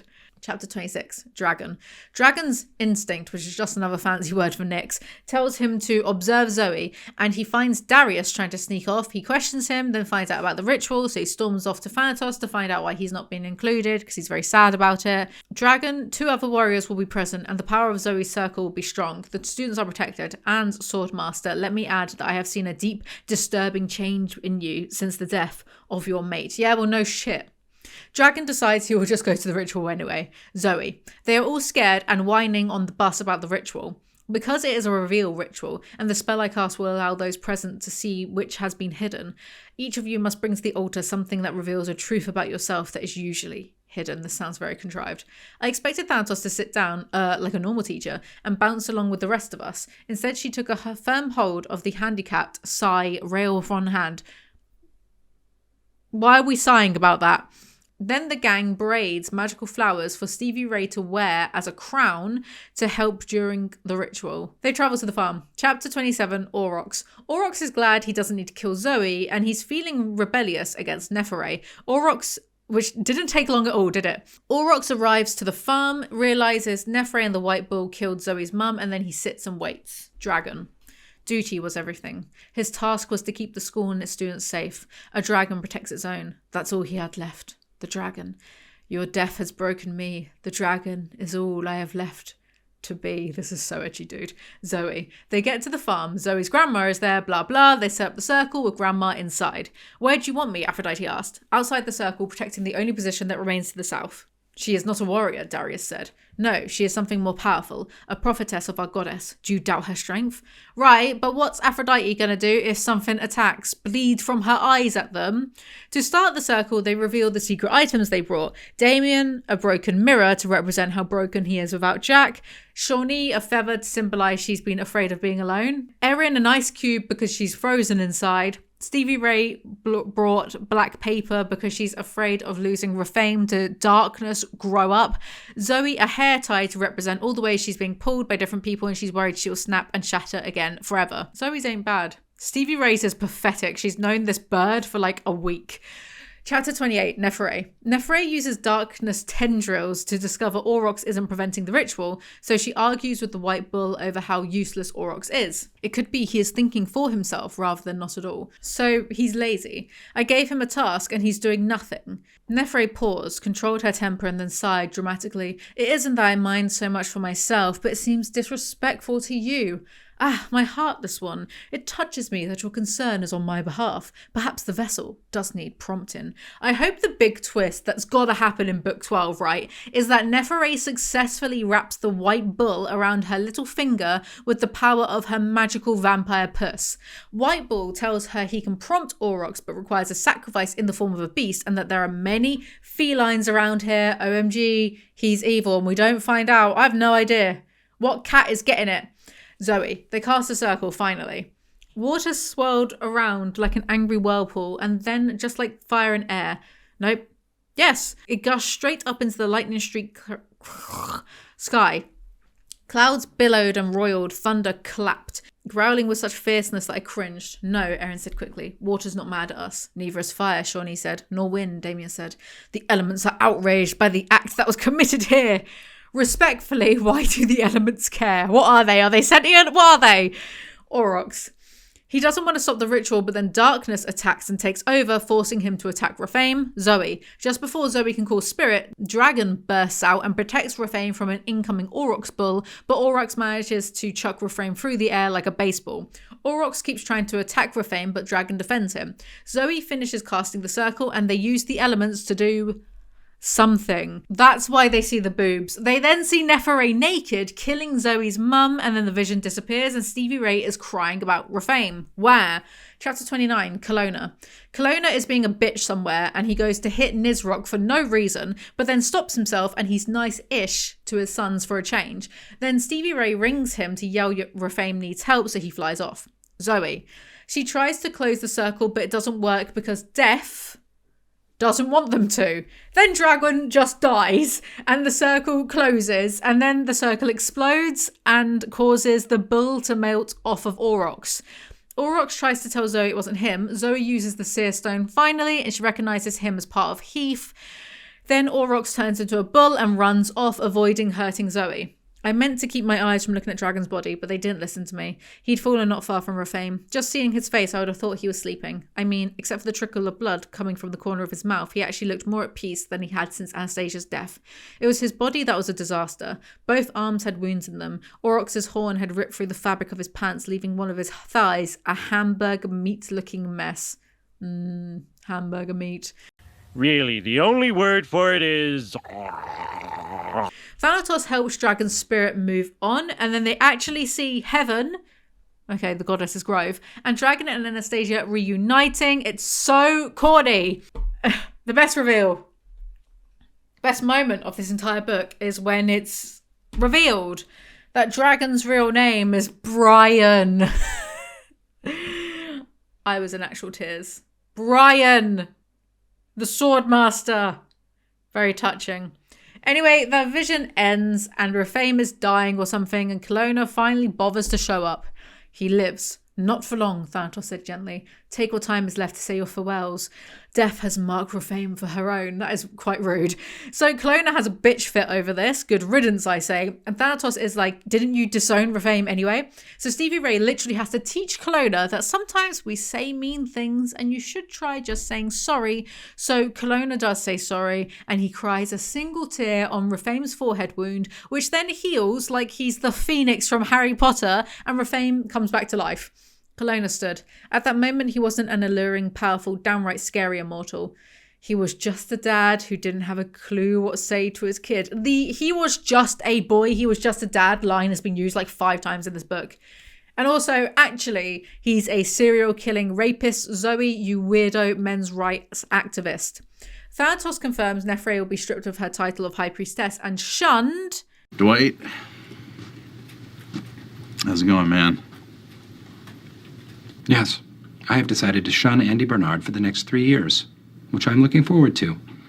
Then Thanatos anoints herself the new Tulsa House of Night High Priestess, and Kalona pledges himself as the new Swordmaster and Death's Warrior, which Thanatos accepts. I don't remember this first time around, whatever. Prophane's smile was brilliant, even though his face was washed with tears. You did the right thing, he told his father. Kalona nodded. Yes, at last. 2,000 years too late. Also, Grandma Redbird, if you recall, has been there, like sitting in the middle of the circle the entire time, and she hasn't had like a single line of dialogue. And then this next part made me actually want to throw up. They get on the bus and... Look, Stevie Ray cried, pointing above the circle. I looked up and there, hovering, was our goddess, which is horrible visual imagery, by the way. I don't know why. There's something so stupid about that. She was dressed in robes the colour of night and wore a headdress decorated with stars. Her smile took in us all, and with the fragrance of the flowers, her words drifted through the bus. Hold on to the memory of the healing that happened here this night. You will need that strength and peace for the upcoming fight. She couldn't just do this in front of the High Council. The end. That was book 9 of the House of Night series. It's only taken 2 years, but we are so close to the end of it. Maybe I'll try and finish it before the end of the year. That's a good goal. Okay, right, I'm going to do that. I'm going to finish the next 3 before the end of the year. That's all for today's video. Thank you guys so much for watching and listening. Make sure you like, comment, subscribe. Check out my merch, ayclothing.teamworld.com. I hope you enjoyed. Let me know your thoughts about this book in the comment section below. I'll see you next time. Bye.